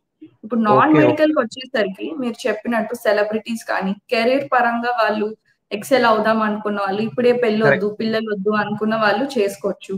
అండ్ ఎగ్ బ్యాంకింగ్ అని అంటాం, అంటే డోనార్ ఎగ్స్, ఎవరైతే ఇప్పుడు నాకు ఎగ్స్ ఫెయిల్ అయిపోయాయి కానీ పిల్లలు కావాలి అనుకున్న వాళ్ళు డోనార్ ఎగ్స్ కూడా పెట్టుకుంటారు. సో అలాంటి బ్యాంక్ కూడా మనం డొనేట్ చేయొచ్చు, జస్ట్ లైక్ బ్లడ్ డొనేట్ చేసినట్టు. అండ్ జెండర్ చేంజ్ అండి, ఇప్పుడు ఫీమేల్ గా ఉన్న వాళ్ళు ఫ్యూచర్ లో మేల్ అవుదాం అనుకున్న వాళ్ళు కానీ పిల్లలు కావాలి, ఇలాంటి సిచ్యువేషన్స్ కూడా ఉంటాయి. జెండర్ చేంజ్ అవుదాం అనుకున్న వాళ్ళు, డివర్స్, ఇవన్నీ సోషల్ కాజెస్. డివర్స్ అయిన వాళ్ళు but don't want to remarry, should have right kids right అనుకున్న వాళ్ళు ఫ్రీజ్ చేసుకోవచ్చు. సో ఇలాంటివి ఓకే ఇండికేషన్స్. అండ్ ఎంత ఓకే ఏజ్ ఫ్యాక్టర్ మీరు చెప్పింది చాలా కరెక్ట్. ఏజ్ పెరిగే కొద్దీ ఎగ్ రిజర్వ్ తగ్గుతుంది ఎంతో కొంత. సో ఓకే 20 to 30 years అనే ఏజ్ అది మంచి అమౌంట్ ఆఫ్ ఎగ్స్ దొరుకుతాయి మనకి ఫ్రీజ్ ఓకే చేయడానికి. దాన్ని ఓకే క్రయో ప్రిజర్వేషన్ అని అంటాము. అండ్ అది ఓకే వాళ్ళు 10 years వరకు స్టోర్ చేస్తారండి. ఓకే ఓకే మ్యామ్, జస్ట్ ఒక అప్రాక్సిమేట్ గా ఎగ్ స్టోర్ చేయడానికి ఎంత కాస్ట్ అవుతుంది, ఆర్ రిట్రీవ్ చేసిన దగ్గర నుంచి స్టోరేజ్ కి ఎంత కాస్ట్ అవుతుంది, ఆ ఎగ్ ని రేపొద్దున్న కన్సీవ్ చేయడానికి ఎంత కాస్ట్, ఈ ప్రొసీజర్ అసలు ఎంత expensive ma'am, just an approximate number. Approximate maybe lakhs లో ఉండొచ్చండి. అంటే ఇండివిజువల్ మళ్ళీ ఆ సెటప్ కానీ ఐవీఎఫ్ సెటప్ ఎక్విప్మెంట్ అదంతా ఉన్న సెంటర్స్ లో ఒకలా ఉంటుంది, కొంచెం తక్కువ ఎక్విప్మెంట్ ఉన్న వాళ్ళు ఒకలా ఉంటుంది. మేబీ అరౌండ్ లాక్స్ అవ్వచ్చు, 2 to 3 okay lakhs. Okay okay okay great ma'am. ఇప్పుడు ఇదే కాన్సెప్ట్ లో మనం ఇన్ఫర్టిలిటీ గురించి మాట్లాడుకున్నప్పుడు, unfortunately society always looks at a women, but now ఇప్పుడు మనకి కొంచెం అవేర్నెస్ వస్తున్నది because of men who are important also, women pregnant అవ్వలేకపోతున్నారు or they are unable to have babies అన్నది people are realizing it now. So ఇప్పుడు on the same context, ఇప్పుడు మనం ఆడవాళ్ళకి ఎలా అయితే ట్రీట్మెంట్స్ ఇస్తారో, ఐయుఐ కానీ ఐవీఎఫ్ రిలేటెడ్ ట్రీట్మెంట్స్ కానీ ఆర్టిఫిషియల్ స్పర్మ్ ఇంజెక్షన్ లాంటి ట్రీట్మెంట్స్ మనం ఇస్తాము, మెన్ కి ఎలాంటి ట్రీట్మెంట్స్ అయినా ఉంటాయా, ఆర్ జస్ట్ మెడిసిన్స్ ఇవ్వడమేనా మగవాళ్ళకి? లేదండి, మెన్ కూడా ఉంటాయండి. అంటే ఎజోస్పర్మియా అంటాం, అసలు స్పర్మ్స్ లేకపోవడం. అది ఏదర్ ట్రాక్ట్ ఉంటుంది, ఎట్లాగా రిప్రొడక్టివ్ ట్రాక్ట్ ఉంటుందో అక్కడ ఏదైనా అబ్స్ట్రక్షన్ ఉంటే మన టెస్టిస్ లో స్పర్మ్స్ రావు. కొంతమందికి అబ్స్ట్రక్షన్ లేకపోయినా స్పర్మ్స్ ఉండవు. సో చిన్న మైక్రో సర్జికల్ ప్రొసీజర్స్ ఉంటాయండి, టెసా పెసా అట్లా ఉంటాయి. మైక్రో సర్జికల్ ఎపిడిడిమల్ స్పర్మ్ ఎక్స్ట్రాక్షన్ అని, టెస్టికులర్ స్పర్మ్ ఎక్స్ట్రాక్షన్ అని, ఇలాంటి చిన్న చిన్న ప్రొసీజర్స్ ఓకే ఉంటాయండి. వాళ్ళ అంటే ఏదైనా అబ్నార్మాలిటీ ఉన్న ఎజోస్పర్మియా అని అందరు చెప్పినట్టు స్పర్మ్స్ లేకపోవడం. సో వాళ్ళలో ఈ మైక్రో సర్జికల్ టెక్నిక్ ద్వారా స్పర్మ్స్ ని ఎక్స్ట్రాక్ట్ చేసి వాళ్ళని గుడ్ క్వాలిటీ స్పర్మ్స్ వచ్చేలాగా కాన్సన్ట్రేటెడ్ మెథడ్స్ వాడతారు. ఓకే. సో ఇది ఒక్కటేనా మ్యామ్ ప్రొసీజర్ మగవాళ్ళకు ఉండేది, ఆల్ ఎనీ అదర్ ప్రొసీజర్స్ ఉంటాయా మగవాళ్ళకి? Because I think the only reason why a male is important అంటే ఎరెక్టైల్ డిస్ఫంక్షన్ అని ఇది కొన్ని చూసాను మ్యామ్ నేను బేసిక్ గా. సో ఇవన్నీ వీటన్నిటికీ కూడా ప్రొసీజర్స్ ఉంటాయా? ఎరెక్టైల్ డిస్ఫంక్షన్ కి యాజ్ సచ్ అంటే ప్రొసీజర్స్ ఉన్నాయి. ప్రొసీజర్స్ అయితే ఇప్పుడు నేను చెప్పిన 4-5 ప్రొసీజర్స్ ఉంటాయి. ఎరెక్టైల్ డిస్ఫంక్షన్ అనేది మనకి ఏదైనా డయాబెటీస్ ఉన్నా అలాంటివి వస్తూ ఉంటాయి. అంటే రివర్స్ లో ఎజాక్యులేట్ అవ్వడం ఇలాంటివి. అవి ఏదైనా ఎక్కడైనా అబ్స్ట్రక్షన్ ఉంది అని వాళ్ళు మనం హిస్టరీ టేకింగ్ ఎగ్జామినేషన్ లోనే డయాగ్నోసిస్ తెలుసుకుని అది క్యూర్ చేస్తే సరిపోతుంది. అండ్ కొంతమంది హైడ్రోసిల్ అంటాము, హైడ్రోసిల్ ఐడియా ఉంది కదా, హైడ్రోసిల్ ఉంటే వారికోజ్ వెయిన్స్, వారికోసీల్ అంటాం. సో ఇవన్నీ కూడా మనకి ఎగ్జామినేషన్ లో తెలుస్తాయి, మెయిల్ ఎగ్జామినేషన్ లో. సో వాటికి రిలేటెడ్ సర్జరీస్ ఉంటాయి, అది కాకుండా స్పర్మ్ ఎక్స్ట్రాక్షన్ ఉంటాయి. Okay okay ma'am, I ask you one question. మీరు చాలా ఈ సీక్రెట్ మాకు రివీల్ చేయాల్సిందే, because you're an infertility specialist, ఓకేనా? సో ఆ క్వశ్చన్ ఏంటంటే, నేను పర్సనల్ గా చాలా వీడియోస్ చూసాను ఆన్లైన్ లో. Doctors are everywhere in social media, మొత్తం సోషల్ మీడియాలో ఇన్స్టాగ్రామ్ దగ్గర నుంచి అన్ని ప్లేసెస్ లో డాక్టర్స్ ఉన్నారు. చాలా especially fertility and gynaecologist doctors videos మనం చూసుకుంటే, ఈ పేషెంట్ 6 years నుంచి ట్రై చేస్తున్నారు బేబీకి, 1 week నుంచి నేను ట్రీట్ చేస్తున్నాను, 3 నెలలు 1 week ప్రెగ్నెంట్ అనో, లేకపోతే ఇన్ని ప్రెగ్నెంట్ కన్సీవ్ అయిందనో ఆ టెస్టిమోనియల్స్ గురించి పెడుతున్నారు. ఇన్ని సంవత్సరాలు బట్టి వాళ్ళు ట్రై చేస్తుంటే జరగంది, మీరు ట్రై చేయగానే ఆర్ డాక్టర్స్ ట్రై చేయగానే జరుగుతున్నది ఏంటి అసలు ఆ సీక్రెట్? మీరు ఏ మ్యాజిక్ చేస్తున్నారు? సీక్రెట్ అంటూ ఏముండదండి. ఇప్పుడు 6 years నుంచి ట్రై చేస్తున్నారు, ఎంతో కొంత మెడికేషన్ వాడి ఉంటారు. సరే లాస్ట్ అటెంప్ట్ మేడం దగ్గరికి వెళ్ళి ట్రై చేద్దాం అనుకుంటారు, లక్కీగా కన్సీవ్ అవుతారు. ఎక్కువ శాతం అలా ఉంటుంది. అండ్ కొంతమంది ఏంటంటే బ్లైండ్ గా ఇవాల్యుయేషన్ చేస్తున్నారు. ఇప్పుడు రాగానే కపుల్ రాగానే ఒక సెట్ ఆఫ్ ఇన్వెస్టిగేషన్స్ చేసేయడం, ఇందులో ఏం డిటెక్ట్ అవ్వలేదు, సో రెగ్యులర్ ఓవులేషన్ ఇండక్షన్ ఇచ్చాడు, ఇలా చేస్తున్నారు. కానీ కొంతమంది స్పెసిఫిక్ డాక్టర్స్ మీరు చెప్పినట్టు ఏదో చిన్న పట్టుకుంటారండి, అంటే ట్యూబర్క్యులోసిస్ అనుకోవచ్చు, ఆటో ఇమ్యూన్ డిసీజెస్ అనుకోవచ్చు. సో ఇలాంటి చిన్న చిన్న మిస్ అవుతారు కొంతమంది. సో అలాంటివి డిటెక్ట్ చేసి లూటియల్ ఫేజ్ అబ్నార్మాలిటీ అంటే మెన్స్ట్రల్ సైకిల్ లో సెకండ్ ఫేజ్ అబ్నార్మాలిటీ, ఇలాంటి చిన్న చిన్న మిస్ అవడం వల్ల వాళ్ళు రాదు. కానీ ఇక్కడికి వచ్చేసరికి అంటే కొంతమంది స్పెసిఫిక్ క్వాలిఫైడ్ డాక్టర్స్ అనో, ఎక్స్పీరియన్స్డ్ అనో, స్కిల్డ్ అనో ఏదో ఒకటి చెప్పాలి. వాళ్ళు డిటెక్ట్ చేయడం వల్ల ఫర్టిలిటీ రేట్స్ మళ్ళీ కన్సీవ్ అవ్వడం అలా జరుగుతుంది. Okay okay okay great ma'am. ఇప్పుడు ఈ బేబీని డెలివరీ చేయడం అన్నది it's god's gift. I think మేమందరం కూడా we have to give our hats off to all the women for this great pain as well as the pleasure they are undergoing to give birth to a baby to another species, to another actually life in this world. There is no doubt about it. So అంతవరకు ఒక phase అయితే బేబీని deliver చేసిన తర్వాత ఇంకొక phase వాళ్ళకి start అవుతుంది ma'am. ఈ టర్మ్ నేను ఏదైతే చెప్పబోతున్నానో అది చాలా ట్రెండింగ్ అయిపోయింది మ్యామ్ ఈ రీసెంట్ పాస్ట్ లో, which is nothing but post partum. So post partum అన్నది ఉమెన్ కి అట్రిబ్యూట్ చేస్తున్నారు, పోస్ట్ పార్టమ్ అన్నది మెన్ కి కూడా అట్రిబ్యూట్ చేస్తున్నారు మ్యామ్. సో దీని గురించి మేము రీసెర్చ్ చేస్తున్నప్పుడు మాకు తెలిసిన విషయం ఏంటంటే ma'am, I can actually relate this to a movie which I seen during my childhood. I think this very popular Telugu actress. ఆ మూవీలో యాక్ట్ చేసినప్పుడు ఆవిడకి ఏంటంటే అన్ఫార్చునేట్లీ డెలివరీలో బేబీ పోయారు, బేబీ పోయింది. బేబీ పోతే she started developing hallucinations and she lived with those hallucinations అనమాట ఫర్ ఎవర్. యూనో కనిపించనివి కనిపించినట్టు, జరగనివి జరుగుతున్నట్టు. She underwent that kind of mental trauma. ఈ పోస్ట్ పార్టమ్ హాల్యూసినేషన్స్ అన్నవి నిజంగా జరుగుతాయా? జరిగితే అవి ఎంత సివియర్ గా ఉంటాయి? మీరు చూసిన కేసెస్ ఎలాంటి కేసెస్, ఎలా ట్రీట్ చేస్తారు వాటిని? సో ఖచ్చితంగా ఉంటాదండి. ఇప్పుడు డెలివరీ అయ్యాక ఇప్పుడు నేనే ఎగ్జాంపుల్ తీసుకుందాం. 9 months I use to work. నాకు ఏదో ఒక చేంజ్ ఆఫ్ ఎన్విరాన్మెంట్ ఉండేది. ఇంట్లో కొంతసేపు ఉండేదాన్ని, హాస్పిటల్కి వెళ్ళేదాన్ని, డ్యూటీస్ చేసి వచ్చేదాన్ని. కానీ డెలివరీ అయ్యాక ఓన్లీ బేబీ బేబీ ఒకటే ఉంటుంది. బేబీ మోషన్ చేసిద్దా, యూరిన్ చేసిద్దా, ఎందుకు ఏడుస్తుంది, ఇలాంటివి అనమాట. సో ఇప్పుడు ఇదేమవుతుందంటే ఒక కైండ్ ఆఫ్ డిప్రెషన్ లోకి వెళ్ళిపోతారండి. అందుకే ఇప్పుడు హస్బెండ్ సపోర్ట్ కూడా ఉండాలి అంటున్నారు. ఎందుకంటే 9 months బాగా చూసుకున్న హస్బెండ్ డెలివరీ తర్వాత కూడా అది కంటిన్యూ చేస్తే ఆ ఫేజ్ నుంచి బయటికి తొందరగా రాగలుగుతారు. అండ్ ఒక్కొక్కసారి ఏమవుతుందంటే బేబీ ఎంత ఎక్కువ సివియారిటీ ఉంటుందంటే ఇది బేబీ దగ్గర రానివ్వరు కొంతమంది మదర్స్. ఆ హాలూసినేషన్స్, ఆ డిప్రెషన్, పోస్ట్ పార్టం బ్లూస్ అని కూడా అంటాం. బేబీ నేను తీసుకుంటే నా వల్ల బేబీకి ఏదైనా హామ్ అయిపోతుందో, నేను కింద పడేసి బేబీ డెత్ అయిపోతుందో, ఇలాంటి పిచ్చి పిచ్చి థాట్స్ అనమాట. దానికి ఖచ్చితంగా అంటే లెవెల్స్ ఉంటాయండి. Post partum trauma, blues, depression అనేది ఇంకా లాస్ట్ స్టేజ్. సో అటువంటి టైంలో ఖచ్చితంగా మనం మెడికేషన్ కూడా మనం ఇస్తాం అందులోంచి బయటికి రావాలి. అండ్ మెయిన్లీ ఫ్యామిలీ సపోర్ట్ ఉంటే త్వరగా బయటకు వస్తారు. ఓకే ఓకే మ్యామ్, నేను అసలు ఈ క్వశ్చన్ అడగడం మర్చిపోయాను మ్యామ్ మీకు. సో ఇప్పుడు బేబీస్ పుట్టిన తర్వాత చాలా కామన్ గా నేను చూసినవి, సబ్జెక్ట్ కరెక్షన్ అగైన్, చాలా కామన్ గా బేబీస్ అందరికి జాండీస్ అనేది వస్తున్నది. It can be different stage. కొంతమందికి జస్ట్ స్కిన్ కలర్ yellowish గా టర్న్ అయ్యి నార్మల్ అయిపోతుంది. కొంతమంది యాక్చువల్లీ జాండీస్ అనేది వస్తున్నది. అసలు ఎందుకు వస్తున్నది? ఇది ఈ మధ్యనే వస్తున్నదా, మొదటి నుంచి కూడా ఉండేదా? ఇది అసలు why is it happening? Why only jaundice, why not something else? మొదటి నుంచి ఉండిందే అండి. ఎందుకంటే ఇప్పుడు మన wife and husband blood group బట్టి ఉంటుందండి అది. ఇప్పుడు ఒకళ్ళది ఏ పాజిటివ్, ఒకళ్ళది ఓ పాజిటివ్ అనుకోండి, బేబీకి మిక్స్డ్ కాంబినేషన్ ఉంటుంది. అంటే ఏఏఓ అని ఉంటాయి బ్లడ్ గ్రూప్స్ లో. రెండు మిక్స్ చేస్తే బేబీకి ఏ రావచ్చు, ఓ రావచ్చు. హెట్రోజైగస్, హోమోజైగస్ అని కూడా ఉంటాయి అందులో. సో ఈ blood RH negative, RH incompatibility అంటాం. బ్లడ్ ఎప్పుడైతే మిక్స్ అవుతుందో అది మన కొత్త బ్లడ్ గ్రూప్ వస్తుంది బేబీ. కొత్త in the sense some homozygous కాస్త హెట్రోజైగస్ రావడము అలాగా.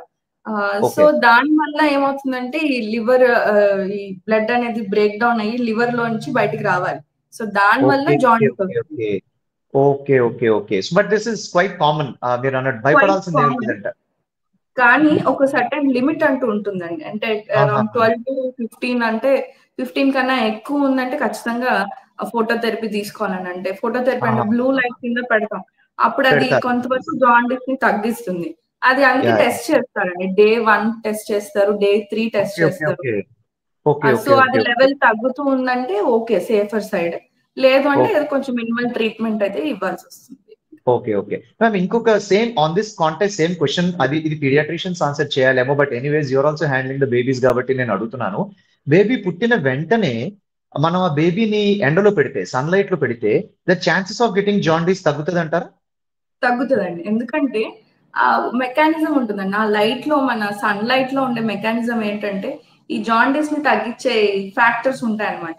ఒక ఓకే ఎంజైమ్ ఇంకో ఎంజైమ్ గా కన్వర్ట్ చేయడం వల్ల అమౌంట్ ఆఫ్ బిలిరుబిన్ అనేది తగ్గుతుంది. జాండీస్ అంటే నథింగ్ బట్ బిలిరుబిన్, బ్లడ్ లో బైలోబిన్ ఎస్ బిలిరుబిన్ ఎస్ ఎక్కువ అవడం వల్ల. సో అది కరెక్ట్ తగ్గిస్తుంది. మేడం. సో ఆబ్వియస్ గా మనం ఓకే చెప్తాం బేబీని ఎండలో పెట్టండి, అమ్మమ్మ ఉంటే అమ్మమ్మ తీసుకెళ్లి పైన ఎండలో పెట్టు, ఓన్లీ కళ్ళు ప్రైవేట్ పార్ట్స్ ఏదైతే కవర్ చేసి మిగిలిన బాడీ అంతా ఓకే ఎక్స్పోజ్ చేయాలి. ఎందుకంటే చాలా ఎక్స్పోజ్ చేయాలి. సెన్సిటివ్ ఉంటాయి కదా ఆ యూవీ లైట్, అవును అది కళ్ళకి అవును. ప్రైవేట్ పార్ట్ కి తగలడం మంచిది కాదు. Okay ma'am, okay got it madam. మనం ఈ ఇన్ఫర్టిలిటీ టాపిక్ గురించి మాట్లాడుతున్నాం కాబట్టి నేను ఐ వాస్ డూయింగ్ ఈ వీడియో కోసం మేము రీసెర్చ్ చేస్తూ ఉంటే మాకు తెలిసిన ఇంకొక షాకింగ్ విషయం ఏంటంటే మ్యామ్, ఒక కంట్రీలో there was this country in which 70 years old lady infertility ద్వారా she gave birth to a baby. So is it practically possible? ఆ 70-year-old లేడీ అంటే మెనోపాజ్ స్టేజ్ కి వచ్చే ఉంటారు, ఆవిడ ఆల్రెడీ దాటేసి ఉంటారు బేసిక్ గా. ఇన్ఫర్టిలిటీ ఆవిడకి సక్సెస్ అయింది. Unfortunately young girls and young women ఎవరెవరైతే ఉన్నారో వాళ్ళు ఎంత ట్రై చేసిన, ఎందుకంటే they was this Bollywood actress, ఈ ఐవీఎఫ్ చుట్టూ తిరిగి డబ్బులన్నీ ఖర్చు పెట్టి ఐవీఎఫ్ ఫెయిల్యూర్స్, ప్రెగ్నెన్సీ ఫెయిల్యూర్స్ అయ్యి విసిగి వేసారిపై వదిలేశారు వాళ్ళు. సో ఎలా వర్కౌట్ అవుతున్నది వాళ్ళకి? సో అంటే బేసిక్ గా రేరే అండి ఇలాంటివన్నీ. మనం అక్కడక్కడ చదువుతాం, అంటే తక్కువ కేసెసే నోట్ అవుతాయి. ఓకే వాళ్ళలో ఎంతో కొంత ఎగ్ రిజర్వ్ ఉండుంటుంది అంతే, అంతకు మించి రీజన్ ఏం లేదు. ఆ ఎగ్ రిజర్వ్ ఓకే ఉండడం వల్ల, అదే లేక ఇప్పుడు యంగ్ వాళ్ళు ఇబ్బంది పడుతున్నారు. Main egg reserve. Egg reserve okay లేకే మన ఏదైనా ఫర్టిలిటీ ట్రీట్మెంట్ ఇవ్వాలన్నా మనకేదో బేసిక్ గా ఉండాలి కదా. సో అది అవును లేక మ్యామ్. ఇబ్బంది పడుతున్నారు. లక్కీగా 70 years ఉమెన్ కి కొంచెం ఎంతో ఎగ్ రిజర్వ్ ఉంటుంటుంది. దాన్ని ఉండుంటుంది. బట్టి ట్రీట్మెంట్ ఇవ్వడం వల్ల కన్సీవ్ అయి ఉంటారు. యాక్టివేట్ అయింది. Oh got it ma'am, got it ma'am. ఇప్పుడు మనం ఈ ఇంపార్టెంట్ కేస్ మీరు ఏదైతే ఇందాక టర్మ్ వాడారో పీసీఓఎస్ అండ్ పీసీఓడి, ఈ కేసెస్ గురించి మనం మాట్లాడుకుంటున్నప్పుడు మీరు ఎప్పుడు విననంత కామన్ గా ఈ పీసీఓఎస్ అండ్ పీసీఓడి కేసెస్ గురించి ఇప్పుడు మనం వింటున్నాం. అసలు న్యాచురల్ గా ఏం చేంజ్ అయింది? ఈ అమ్మాయిలు అందరూ పీసీఓఎస్ కేసెస్ కి వాళ్ళు అట్రాక్ట్ అవుతున్నారు. అసలు what happened all of a sudden? ఏమైందంటే అండి, స్ట్రెస్ పెరిగిందండి. చదువు టైం ఎక్కువ పెరిగింది. వాళ్ళు పొద్దున్న 7:00 వెళ్తారు, నైట్ 9:00 ఇంటికి వస్తారు.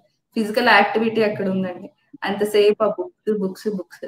ఫిజికల్ యాక్టివిటీ ఉండదు, ఒక సన్‌లైట్ ఎక్స్‌పోజర్ ఉండదు, ఏముండదు. అలాంటప్పుడు ఖచ్చితంగా హార్మోన్స్ అనేది ఇంబాలెన్స్ అవుతాయి. ఒబెసిటీ, కూర్చొని ఒబెసిటీ వస్తుంది. కూర్చునే ఓకే తింటారు, కూర్చొని చదువుతారు.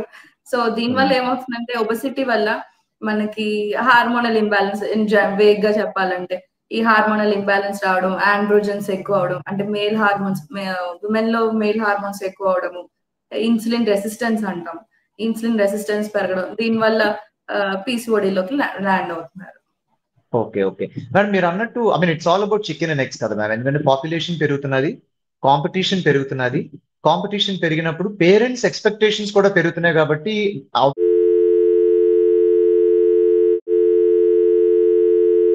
But then again it's chicken and eggs. So as a parent I want my kid to be number one. As a parent మీరు కూడా మీ పిల్లలు నెంబర్ వన్ రావాలనుకుంటారు, కానీ నెంబర్ వన్ అనే వాళ్ళు ఒకలే ఉంటారు కదా మేము ఎప్పుడు కూడా. బట్ ఈ Yes, ప్రయత్నంలో పిల్లలు నలిగిపోతున్నారు. సో వాళ్ళని మనం yes. బ్లేమ్ చేయడానికి లేదు, మనల్ని. సో ఇట్స్ ఆల్ మనం ఎక్కడో దగ్గర ఎవరో ఒకరు ఆపాలి. ఆపి పిల్లల హెల్త్ గురించి మనం ఆలోచిస్తే బెటర్ ఏమోనని. ఎందుకంటే మీరు కరెక్ట్ పాయింట్ మ్యామ్. అమ్మాయిలు అందరూ, there was this video I'm watching from another gynaecologist, she very clearly makes a statement. ఆడపిల్లలందరూ పీసీఓఎస్ ఉంటున్నారు, మగపిల్లలందరూ ఒబెసిటీలు తో బాధపడుతున్నారు. సో పూర్వం రోజుల్లో మా చిన్నప్పుడు అంటే మొత్తం క్లాస్ లో ఎవరో ఒకలే ఉంటే కొంచెం చబ్బిగా, ఇప్పుడు మొత్తం క్లాస్ లో ఎవరో ఒకలే కొంచెం హెల్దీగా యూనో కొంచెం నార్మల్ గా లీన్ గా ఉంటున్నారు. వాళ్ళని వీళ్ళు బులీ చేస్తున్నారు అని మనం చూస్తున్నాం ma'am actually. But ya I mean ఆ క్లారిటీ ఇచ్చినందుకు చాలా thanks ma'am.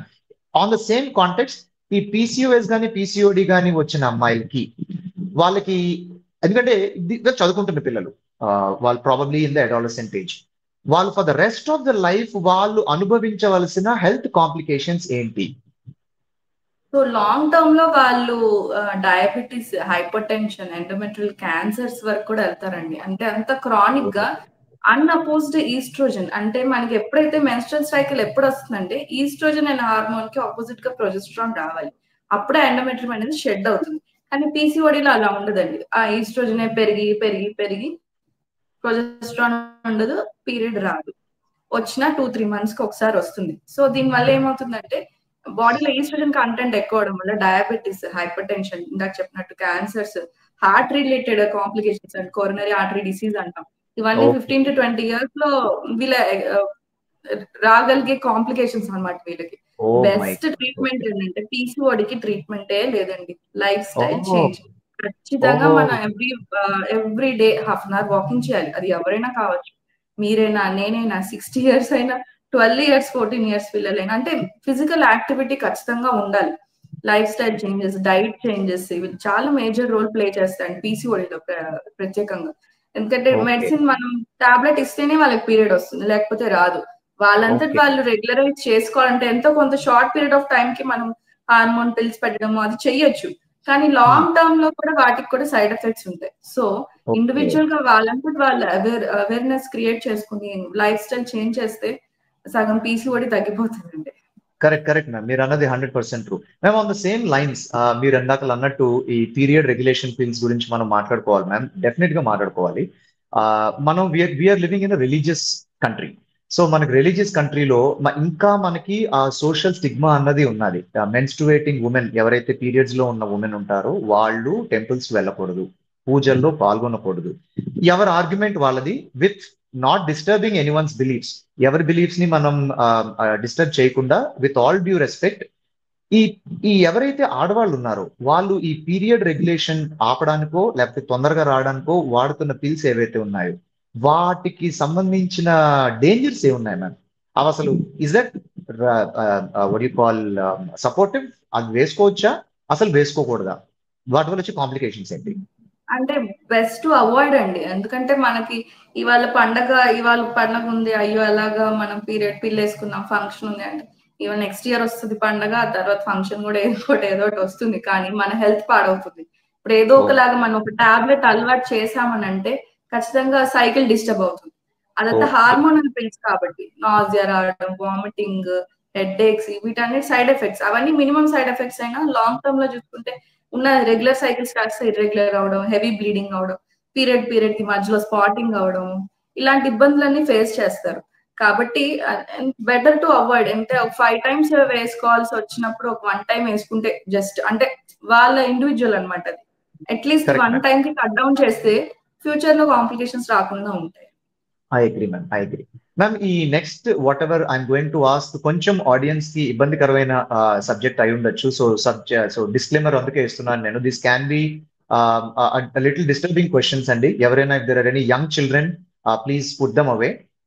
So this is going to be little intimate questions that I'm going to ask. కొంచెం ఇంటిమసీ ఉన్న క్వశ్చన్స్ అడుగుతాను నేను మేడంని. సో పిల్లలు ఎవరైనా ఉంటే కొంచెం పక్కకు తీసుకువెళ్ళండి. So ma'am, we're talking about very dangerous situations wherein ఇప్పుడు మనకి ఈ సెక్స్ ప్రోడక్ట్స్ అనేవి పబ్లిక్ గా మనకి అవైలబుల్ గా ఉన్నాయి. సో నేను చదివిన ప్రకారం ఏంటంటే ఈ గైనిక్ వార్డ్స్ కి, గైనిక్ ఎమర్జెన్సీ రూమ్స్ కి దేవే ఉమెన్, ఆడవాళ్ళు with different strange objects with in themselves తోటి రావడం జరిగింది అని నేను విన్నాను మ్యామ్. మీ కేసులో అలాంటివి ఏమైనా మీరు ఎన్కౌంటర్ అయ్యారా? నేనైతే ఎన్కౌంటర్ అవ్వలేదండి నా ఉన్న ప్రాక్టీస్ లో. కానీ నేను కూడా విన్నాను. అంటే మా సీనియర్స్ కానీ ఎవరైనా చెప్పింది వైబ్రేటర్స్ యూజ్ చేస్తారండి. అది వైబ్రేటర్స్ యూజ్ చేయడం వల్ల ఒక ఒక ఫీమేల్ ఆ లేబియా అంతా పెద్దగా అయిపోయింది, స్వెల్లింగ్ వచ్చేసి ఎక్స్టెండ్ అయిపోయింది. సో అనాటమీ మొత్తం మారిపోయింది ఆ సెక్స్ టాయ్ వాడి వాడి వాడి. సో ఇప్పుడు దాని కరెక్షన్ కోసం మళ్ళీ వచ్చారు. ఆ స్వెల్లింగ్ తగ్గాలి, ఆ ఇన్ఫ్లమేషన్ తగ్గాలి. అండ్ కొంతమంది అయితే ఈ రోప్స్ లా ఉంటాయి కదా, స్కిప్పింగ్ రోప్, అది యురేత్రాలో పెట్టుకోవడం. ఒక 11 సెంటీమీటర్స్ సెక్స్ టాయ్ కూడా ఎక్కడో చూసానండి, స్కాట్లాండ్ లోనే ఎక్కడో వాళ్ళు ఇన్సర్ట్ చేసుకున్నారు. అది బయటికి రాక స్టక్ అయిపోయి దాన్ని మళ్ళీ ఆపరేట్ చేసి తీయాల్సిన పరిస్థితి. సో ఇవన్నీ అవాయిడ్ చేయడం బెటర్ అని నా ఫీలింగ్. ఎందుకంటే అవి లోపలికి వెళ్ళి ఇరుక్కుపోతే బయటికి రావు. అవి ఓకే మళ్ళీ ఏదో సర్జికల్ ప్రొసీజర్ చేయాల్సి వస్తుంది. ఓకే దానికన్నా బెటర్ టు అవాయిడ్ దెమ్ అనేది నా ఫీలింగ్. ఓకే. సో ఇవన్నీ చూస్తుంటే ma'am this all results in unnatural and extreme pleasured kind of situations అని మనకి కొంచెం అర్థం అవుతున్నది మ్యామ్. సో మీ దగ్గరికి వచ్చిన ఆడవాళ్ళు కూడాను చాలా మంది మేబీ బయట చెప్పుకోకపోవచ్చు కానీ బట్ డాక్టర్తో ఖచ్చితంగా చెప్పుకుంటూ ఉంటారు, నా వల్ల కావట్లేదు, ఐ హ్యావ్ నేను ఒక లిమిట్ రీచ్ అయిపోయాను, with you know with the intimacy what I have with my husband అని చెప్పుకున్న సందర్భాలు ఉన్నాయా మ్యామ్? ఏదై విచ్ ఇస్ బియాండ్ లిమిట్స్ మీ ఉద్దేశ ప్రకారం లిమిట్ దాటది ఏది? యూనో నేను ఎలా అడగాలో కూడా నాకు అర్థం కావట్లేదు, బట్ మీకు అర్థమైందని అనుకుంటున్నాను. But which is beyond limits? ఎంత ఇంటిమసీ లిమిట్స్ దాటుతుంది? అంటే కొంతమంది అంటే సైకలాజికల్ బిహేవియర్ అని చెప్తామండి. అంటే అందరూ ఎక్స్పీరియన్స్ చేయకపోవచ్చు. మెయిన్ సైకలాజికల్ గా ఏదైనా ప్రాబ్లం ఉన్న వాళ్ళే ఇలాంటి బిహేవియర్స్ జరుగుతాయి అనమాట. అంటే ఒకళ్ళైతే వెజైనల్ హెవీ బ్లీడింగ్ తో వచ్చారు. చూస్తే వెజైనా మొత్తం టేర్ అయిపోయింది.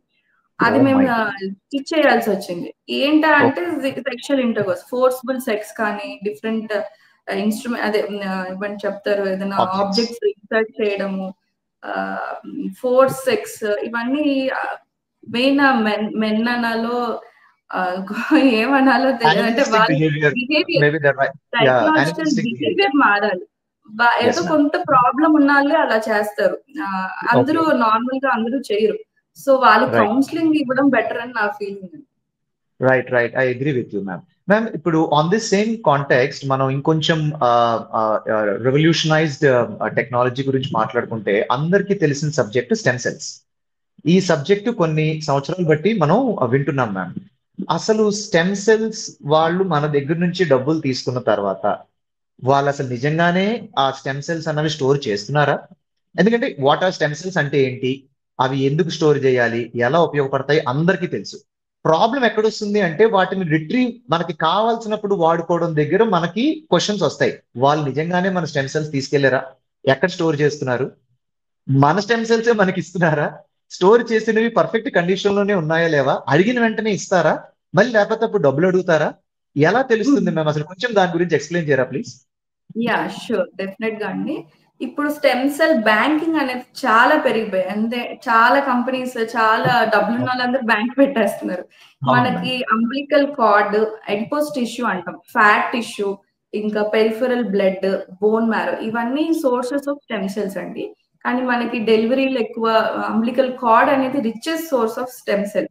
సో ఇందులోంచి మనం స్టెమ్ సెల్స్ తీసుకుని స్టోర్ చేస్తారు. మీరు ఇందాక అడిగినట్టు మన స్టెమ్ సెల్లే మనకి ఇస్తారా అని అడిగారు. అలా ఉండదండి. స్టెమ్ సెల్ బ్యాంకింగ్ ఎప్పుడైతే స్టోర్ చేస్తారో మనకు కావాలంటే హెచ్ఎల్ఏ టైపింగ్ చేస్తారండి. హెచ్ఎల్ఏ టైపింగ్ అంటారండి, హ్యూమన్ లూకోసైట్ యాంటీజెన్. మనం అయితే బ్లడ్ గ్రూప్ ఎలాగైతే మ్యాచ్ చేస్తామో అలాగా మీకు ఇంకొక ఇండివిజువల్ కి మ్యాచ్ చేస్తారు. అంటే ఇంకెవరికైనా ఎవరికి కావాలో వాళ్ళకి మ్యాచ్ చేసి సెట్ అయిందంటే ఆ స్టెమ్ సెల్ ఇస్తారు. మనదే స్టెమ్ సెల్ ఇవ్వాలి అని అంటే వాళ్ళకి సర్టన్ క్రైటీరియా ఉంటాయి. సో 100% ప్రైవసీ, నాది నాకే ఇవ్వండి అంటే వాళ్ళకి ముందు చెప్పాలి. లేదు అని అంటే మ్యాచ్ ఏదైనా స్టెమ్ సెల్ మనం తీసుకోవచ్చు. సో అది మీ బేబీకే కాకుండా మీ ఫ్యామిలీ మెంబర్స్, అంటే మీ బేబీ స్టెమ్ సెల్ మీరు ప్రిజర్వ్ చేశారు, మీ ఫాదర్ కి ప్రాబ్లం వచ్చింది, మీ ఫాదర్ కూడా ఇవ్వచ్చు. మీరు ఇందాక అడిగారు ఎవరు అంటే మనం అడిగిన వెంటనే ఇస్తారా అని. దానికి ఒక రిక్వెస్ట్ మనం పెట్టాలండి. రిక్వెస్ట్ పెడితే వాళ్ళు హెచ్ఎల్ఏ టైపింగ్ ఇందాక ఏదైతే చెప్పానో ఆ టెస్ట్ అన్ని రన్ చేసి ఇన్ని ఒక 10 సెట్స్ ఆఫ్ స్టెమ్ సెల్స్ మీకు సూట్ అవుతాయి అని చెప్తారు. అప్పుడు దాన్ని పట్టుకుని మనం ఫిజిషియన్ దగ్గరికి వెళ్తాం. అది ఎవరైతే సర్జరీ ప్లాన్ చేస్తున్నారో ఆ డాక్టర్ దగ్గరికి వెళ్ళి చూపిస్తాం. సో అతను సెలెక్ట్ చేస్తాడు ఈ స్టెమ్ సెల్ తీసుకోండి అని. సో దాన్ని మళ్ళీ ఇద్దరు డాక్యుమెంట్ చేసి particular storage at -150°C storage ఇది ఉంటుందండి వాళ్ళ దగ్గర. ఆ స్టోరేజ్ లో వాళ్ళు ట్రాన్స్పోర్ట్ చేస్తారు. And they don't cost extra for that. And నేను చెప్పాలనుకుంటున్నాను, ఇండియాలో ఓన్లీ ఒక ఇది ఉందండి, రెగ్యులేటరీ బోర్డు ఉంది. ఎప్పుడైతే మన డ్రగ్స్ కి ఎట్లయితే ఎఫ్డిఏ అలా ఉందో దీనికి కూడా ఒక బోర్డు ఉంది, foundation of accreditation of cellular therapy అని, ఫ్యాక్ట్ అంటాం దాన్ని. అది సర్టిఫై చేస్తుంది ఈ స్టెమ్ సెల్ బ్యాంక్ ప్రాపర్ గా ఉంది, ఇప్పుడు ఇది నమ్మచ్చు అన్నట్టు ఎవరో ఒకరు సర్టిఫికేట్ ఇవ్వాలి కదా, ఎవరు నమ్ముతాం. సో ఆ బోర్డ్ అనే వాళ్ళు సర్టిఫికేట్ ఇస్తున్నారండి. ఇండియాలో only one company StemCyte, వాళ్ళకి ఈ అక్రెడిటేషన్ ఉంది. వాళ్ళు థెరపెటిక్ గా కూడా, అంటే ఇప్పుడు మీరు ఇందాక అడిగినట్టు కావాలంటే ఇస్తారంటే ఖచ్చితంగా ఇస్తారు. మీరు లైఫ్ లాంగ్ కూడా స్టోర్ చేసుకునే ఫెసిలిటీ ఉంది. పబ్లిక్ స్టోరేజ్ అని ఉంటుంది, ప్రైవేట్ అని కూడా ఉంటుంది. సో మీకు ప్రైవసీ కావాలి, నా బేబీకి నాకే కావాలి అంటే మీకే స్టోర్ చేస్తారు, 100% ప్రైవసీ ఉంచుతారు. లేదనంటే ఎవరికి కావాలన్నా ఇవ్వచ్చు అని మీరు కన్సెంట్ ఇస్తే ఇస్తారు. అండ్ మీకు కూడా ఎవరిదైనా పర్వాలేదు అన్నది కండిషన్స్ ఉంటాయి. మీ దగ్గర కన్సెంట్ కూడా రైట్. తీసుకుంటారు. అండ్ ఓకే ఓకే వాళ్ళు 80 సెట్స్ ఆఫ్ డిసీజెస్ కి వాళ్ళు టెస్ట్ చేస్తారండి మన శాంపుల్లో. ఓకే అండ్ ఓకే ఫ్యూచర్ వచ్చేసి మన ఆల్జిమర్స్ కి, ఆటిజం కి, హెచ్ఐవి కి కూడా వాళ్ళు ఈ స్టెమ్ సెల్ ట్రీట్మెంట్ లో వాళ్ళు రీసెర్చ్ చేస్తున్నారు. Okay okay but is there any treatment ma'am? అంటే ఏదైనా ఒక ట్రీట్మెంట్ లో ఈ స్టెమ్ సెల్స్ 100% వర్కౌట్ అయ్యింది అంటే వన్ ఆర్ కేసెస్ కాదు, రెగ్యులర్ గా వర్కౌట్ అయ్యింది అన్నవి ఏదైనా ఉన్నాయా మ్యామ్ కేసెస్? యా ఉన్నాయండి. వీళ్ళు నాకు చెప్పిన దాని ప్రకారం అయితే అంటే కంపెనీస్ కే తెలుస్తుంది ఇలాంటి డేటా. ఒక 30 years మేల్ కి సమ్ బ్లడ్ క్యాన్సర్ వచ్చింది. They treated him. 2 months okay old baby కూడా సమ్ జెనెటిక్ కండిషన్ ఉంటే they treated. Okay stem okay cells are okay definitely very helpful. Okay okay okay great great. I mean then definitely everyone should be. And మీరు అన్నారు FACT అన్నది ఒక accredited body and yes. వాళ్ళు recognise చేసింది ఒకే ఒక company ఇండియాలో. ఆ కంపెనీ పేరు స్టెమ్ సైట్. అండ్ అది స్టెమ్ గ్లోబల్ గా వర్క్ చేస్తుందండి. గ్లోబల్ గా ఇండియాలో వర్క్ ఉన్నది. చేస్తుంది. యా, ఇండియాలో కూడా వాళ్ళకి అక్రిడిటేషన్ ఉంది. ఇండియాలో కూడా accreditation. This is only company recognised by FACT. Okay yes. Okay great. Thank you ma'am. Let's now talk about last but not the least before we end the session. Cancer గురించి మనం మాట్లాడుకుందాం ma'am. అందరికీ women related cancers, exclusive women related cancers, we are talking about cervical cancer గురించి కానీ breast cancer గురించి కానీ అందరికీ తెలుసు. మనం దాని గురించి మనం మాట్లాడొద్దు. బ్రెస్ట్ క్యాన్సర్ ఎందుకు వస్తుంది, ఎలా ట్రీట్ చేయాలి, సర్వైకల్ క్యాన్సర్ ఎందుకు వస్తుంది, ఎలా ట్రీట్ చేయాలి అందరికీ తెలుసు. వ్యాక్సిన్స్ ఏం వేసుకోవాలి, సర్వైకల్ క్యాన్సర్ కూడా HPV వ్యాక్సిన్ అందరికీ తెలుసు. నేను మిమ్మల్ని అడగాలంటున్న క్వశ్చన్ ఏంటి అంటే, ఇంత టెక్నాలజీ డెవలప్ అయింది కదా, ఈ ఒక ఉమెన్ ని మన దగ్గరికి రాగానే, ఒక యంగ్ ఉమెన్ మేబీ డెలివర్ చేసిన తర్వాత లేకపోతే ప్రెగ్నెంట్ గా వచ్చినప్పుడు ఆ ఉమెన్ కి బ్రెస్ట్ క్యాన్సర్ కానీ సర్వైకల్ క్యాన్సర్ కానీ వస్తుంది, వచ్చే ఛాన్సెస్ ఎక్కువ ఉన్నాయి అని తెలుసుకోవచ్చా? యా, డెఫినెట్లీ తెలుసుకోవచ్చండి. జెనెటిక్స్ అండి, మెయిన్ గా ఫ్యామిలీ హిస్టరీలో పాజిటివ్ అంటే ఫస్ట్ డిగ్రీ రిలేటివ్స్ కానీ సెకండ్ డిగ్రీ రిలేటివ్స్ కానీ అంటే మదర్, గ్రాండ్ మదర్, సిబ్లింగ్స్ వీళ్ళలో ఎవరిలో అయినా అంటే మేల్ క్యాన్సర్స్ అయినా అవ్వచ్చు. Prostate cancer, pancreatic cancer, colorectal cancer, breast and ovarian cancers family హిస్టరీలో ఉన్న వాళ్ళకి ఖచ్చితంగా దేర్ ఇస్ రిస్క్ ఆఫ్ వీళ్ళకి కూడా బ్రెస్ట్ క్యాన్సర్ వచ్చే రిస్క్ ఉంటుంది. సో వీళ్ళు వచ్చేసి మనకి కొంత స్క్రీనింగ్ అంటాం దాన్ని, ఎట్లా స్క్రీన్ చేసుకోవాలి మనకు వస్తుందా రాదా అనేసి. సో ఇప్పుడు హై రిస్క్ గ్రూప్ అంటే ఇప్పుడు నేను చెప్పిన ఫ్యామిలీ హిస్టరీ ఉన్న వాళ్ళల్లో యాన్యువల్ గా ఎంఆర్ఐ చేసుకోవాలండి. యాన్యువల్ గా ఎంఆర్ఐ చేసుకుని mammography, self breast examination, clinical breast examination. Self అంటే వాళ్ళంటే వాళ్ళు చూసుకోవాలి, క్లినికల్ అంటే డాక్టర్ దగ్గరికి వెళ్ళి చూపించుకోవాలి. అండ్ మ్యామోగ్రఫీ అంటే ఎక్స్రే తీస్తారండి. ఎక్స్రే లో కూడా 60 to 70% మనం డిటెక్ట్ చేయొచ్చు. And MRI is the better thing. And BRCA1 gene అని ఉంటుందండి, ఆ జీన్ మ్యూటేషన్ కూడా మనం బ్లడ్ టెస్ట్ లో తెలుసుకోవచ్చు. ఇన్ కేస్ పాజిటివ్ వస్తే ప్రొఫైలాక్టిక్ గా అంటే ముందు రాకముందే బ్రెస్ట్ సర్జరీ చేయించుకోవడాలు అవి కూడా చేయొచ్చు అండి. BRAC అంటే బ్రాకా టెస్ట్ అని అంటారు, అదే కదా మ్యామ్ మీరు అంటుంది? దట్స్ జీన్ టెస్టింగ్ కదా మ్యామ్ అది? నేను చదివిన దాని ప్రకారం that's little expensive testing. Me mammography మిగతా వాటితో కంపేర్ చేస్తే బ్రాకా అనేది కొంచెం ఎక్స్పెన్సివ్ టెస్టింగ్ కదా మ్యామ్? సో దాని ద్వారా క్లినికల్లీ వీళ్ళకి రావచ్చు అంటే హెరిడిటరీ ప్రకారం వచ్చే ఛాన్సెస్ ఉన్నాయి అన్నది if it's an assumption. Clinically వస్తుంది అన్నది ఇంకొంచెం మనకి కాన్ఫిడెన్స్ యాడ్ చేయాలి, వస్తుందో రాదు అన్నది ఈ బ్రాకా టెస్టింగ్ కానీ లేకపోతే మిగతా టెస్ట్ ద్వారా మనం తెలుసుకోవచ్చు అని అంటారు. Okay okay great. సో మీరు ఇప్పుడు ఫర్ అన్ ఎగ్జాంపుల్ మ్యామ్, ఇప్పుడు ఒక టెస్ట్ చేసినప్పుడు ఈ లేడీకి సర్వైకల్ క్యాన్సర్ వచ్చే ఛాన్సెస్ ఎక్కువ ఉన్నాయి అని తెలిసినప్పుడు ఏం ప్రికాషన్స్ అసలు మీరేం ట్రీట్ చేస్తారు? ఆవిడకి ఎలా ఆపగలుగుతారు అది రాకుండా? సర్జరీ చేస్తామని, యూట్రస్ తీసేస్తాం. ఓకే. సో ఇప్పుడున్న హెల్దీ యూటరస్ తీసేయడానికి ఆవిడకి ఆమెకి క్యాన్సర్ వచ్చిన తర్వాత తీసేయడానికి డిఫరెన్స్ ఏంటి? యా, ఎందుకంటే మనకి స్క్రీనింగ్ అండి, పాప్స్మియర్ మీకు ఐడియా ఉందా? పాప్స్మియర్ అని ఒక టెస్ట్ ఉంటుందండి. అందులో గ్రేడ్స్ ఆఫ్ ఇన్ఫెక్షన్ తెలుస్తుంది. అది 15 to 20 years కి నీకు క్యాన్సర్ వస్తుందా లేదా ముందే తెలుస్తుంది. సో ఆ గ్రేడ్స్ ఆఫ్ ఇన్ఫెక్షన్ బట్టి పలానా కొంచెం ఎక్కువ గ్రేడ్ ఉందంటే 6 months కి రా, 1 week కి రా, మళ్ళీ 1 year కి రా, మనం మళ్ళీ స్క్రీన్ చేద్దాం. ఏదైనా ఇబ్బంది ఉంటే చిన్న బయోప్సీ తీయడం, అంటే ఇందాక యూట్రస్ తీసేస్తామంటే అది వెంటనే తీసేయడం కాదు. ఇలాంటి ఫాలో అప్స్ కన్నీ రమ్మని చెప్తాం. ఓకే. ఇన్ కేస్ వాళ్ళు ఓకే. హై రిస్క్ లో ఉన్నారు అని అంటే ఫ్యామిలీ కూడా కంప్లీట్ అవ్వాలి కదా, ఏజ్ కూడా అవును. చూసుకోవాలి విమెన్‌ది. కరెక్ట్ ఒక మ్యామ్. 40 కరెక్ట్. ఇయర్స్ 40 ఇయర్స్ కి అప్పుడు మనము సర్జరీ చేయడం ఏదో ఒకటి చేయొచ్చు. ఈ లోపు మాత్రం ఓకే. ఖచ్చితంగా ఫాలో అప్ కి రమ్మని చెప్తాం. మనం ఓకే. హెచ్‌పివి టెస్టింగ్ కూడా ఉంది. పాప్ స్మియర్‌తో పాటు ఎవ్రీ ఇయర్ ఓకే. చేసుకుని. అందులో ఏమి ఓకే. అబ్నార్మాలిటీ లేకపోతే well and good. They can continue. అదే వాళ్ళు ఓకే. సేఫ్ అనే చెప్పొచ్చు. లేదు అందులో ఓకే. ఏదైనా గ్రేడ్ ఆఫ్ ఇన్ఫెక్షన్ మనం డిటెక్ట్ చేస్తే దానికి తగ్గ ట్రీట్మెంట్ ఇవ్వడం better. Okay. Okay. Okay. Great. Ma'am lastly ఇప్పుడు మనం ఫ్యూచర్‌ని ఎవరు ప్రెడిక్ట్ చేయలేరు. So that is if anyone is predicting future వాళ్ళు భగవంతులే. సో బట్ ఎవరు ఫ్యూచర్‌ని ప్రెడిక్ట్ చేయలేదు. నేను ఫ్యూచర్‌ని ఎవరైనా ప్రెడిక్ట్ చేస్తాము ఆర్ మనకు ముందేంటవుతుందో తెలుసు అని అన్న వాళ్ళని మనం ఫూల్స్ కిందనే కన్సిడర్ చేయాలి. హౌఎవర్ సైంటిఫిక్‌గా విత్ ద టెక్నాలజీ అడ్వాన్స్‌మెంట్స్‌తో ఫ్యూచర్ ఎంతో కొంత మనం ప్రెడిక్ట్ చేసే అవకాశం మనకిప్పుడు ప్రస్తుతం ఉన్నది.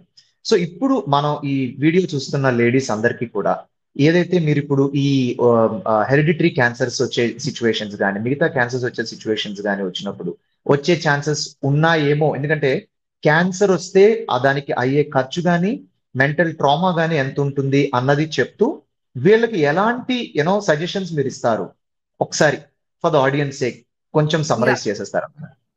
షూర్. ఖచ్చితంగా అండి. Breast cancer, ovarian cancer, cervical cancer ఈ 3 క్యాన్సర్స్ ఇండియాలో చాలా పెరుగుతుంది. నేను ఇందాక చెప్పినట్టు ఫ్యామిలీలో ఎవరికైనా బ్రెస్ట్ కానీ, ఒవేరియన్ క్యాన్సర్స్ మదర్స్ కానీ, గ్రాండ్ మదర్స్ కానీ ఉన్నట్టయితే ఖచ్చితంగా మీ గైనకాలజిస్ట్‌ని మీట్ అయ్యి ఎటువంటి స్క్రీనింగ్ ప్రోటోకాల్స్ చెప్తారో అది ఫాలో అవ్వడం బెటర్.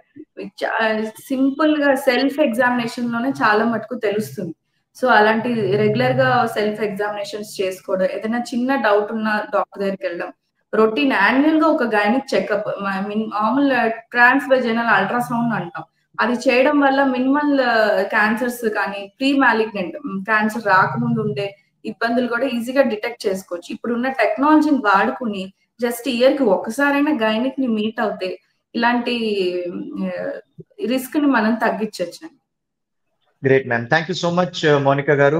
లేడీస్ అండ్ జెంటిల్మెన్ విన్నారు కదా మన మోనికా గారు ఇచ్చిన సలహా. సో డాక్టర్ మోనికా మన మెడికాస్ యాప్ అనే వెబ్సైట్ లో మీకు కింద స్క్రోలింగ్ లో వస్తూ ఉంటుంది. ఆ వెబ్సైట్ లో మా ప్లాట్ఫామ్ లో అవైలబుల్ గా ఉన్నారు. ఎవరికైనా ఇంకేమైనా సందేహాలు ఉంటే ఆర్ ఎనీ క్వశ్చన్స్ క్లారిఫికేషన్స్ కావాలన్నా ఆవిడతో మాట్లాడాలనుకున్నా మా ప్లాట్ఫామ్ ద్వారా మీరు ఆవిడతో కన్సల్ట్ చేయొచ్చు. She's very very friendly. Most importantly she's patient centric. So మీ క్వశ్చన్స్ అన్ని ఆవిడ ఆన్సర్ చేస్తారు. మేము ఇలాంటి పాడ్కాస్ట్ ఇంకా మేము చేయడానికి ప్రయత్నిస్తాము. మీ ఎవరికైనా ఏదైనా ఒక పర్టికులర్ సబ్జెక్ట్ గురించి మాట్లాడాలనుకుంటే మా కామెంట్స్ లో పెట్టండి ఆర్ మాకు పంపించండి. You can email us also. మా ఈమెయిల్ కూడా మీకు మా వెబ్సైట్ లో ఉంటుంది. సో దాని మీద ఆ స్పెసిఫిక్ టాపిక్స్ మీద మేము డిస్కస్ చేసి మీకు పంపిస్తాము కూడాను. పర్సనల్ కన్సల్టేషన్స్ అంటారా, మీరు ఆవిడతో సర్టన్లీ చేయొచ్చు. మా వెబ్సైట్ లో అవైలబుల్ గా ఉంటారు. అండ్ ఫైనలీ మోనికా గారు, thank you so much ma'am for your time. మీరు చాలా టైం స్పెండ్ చేశారు మాతోటి. మళ్ళీ ఇంకొక మంచి టాపిక్ తో మళ్ళీ కలుద్దాం ma'am. Until then thank you. నమస్తే. Thank you.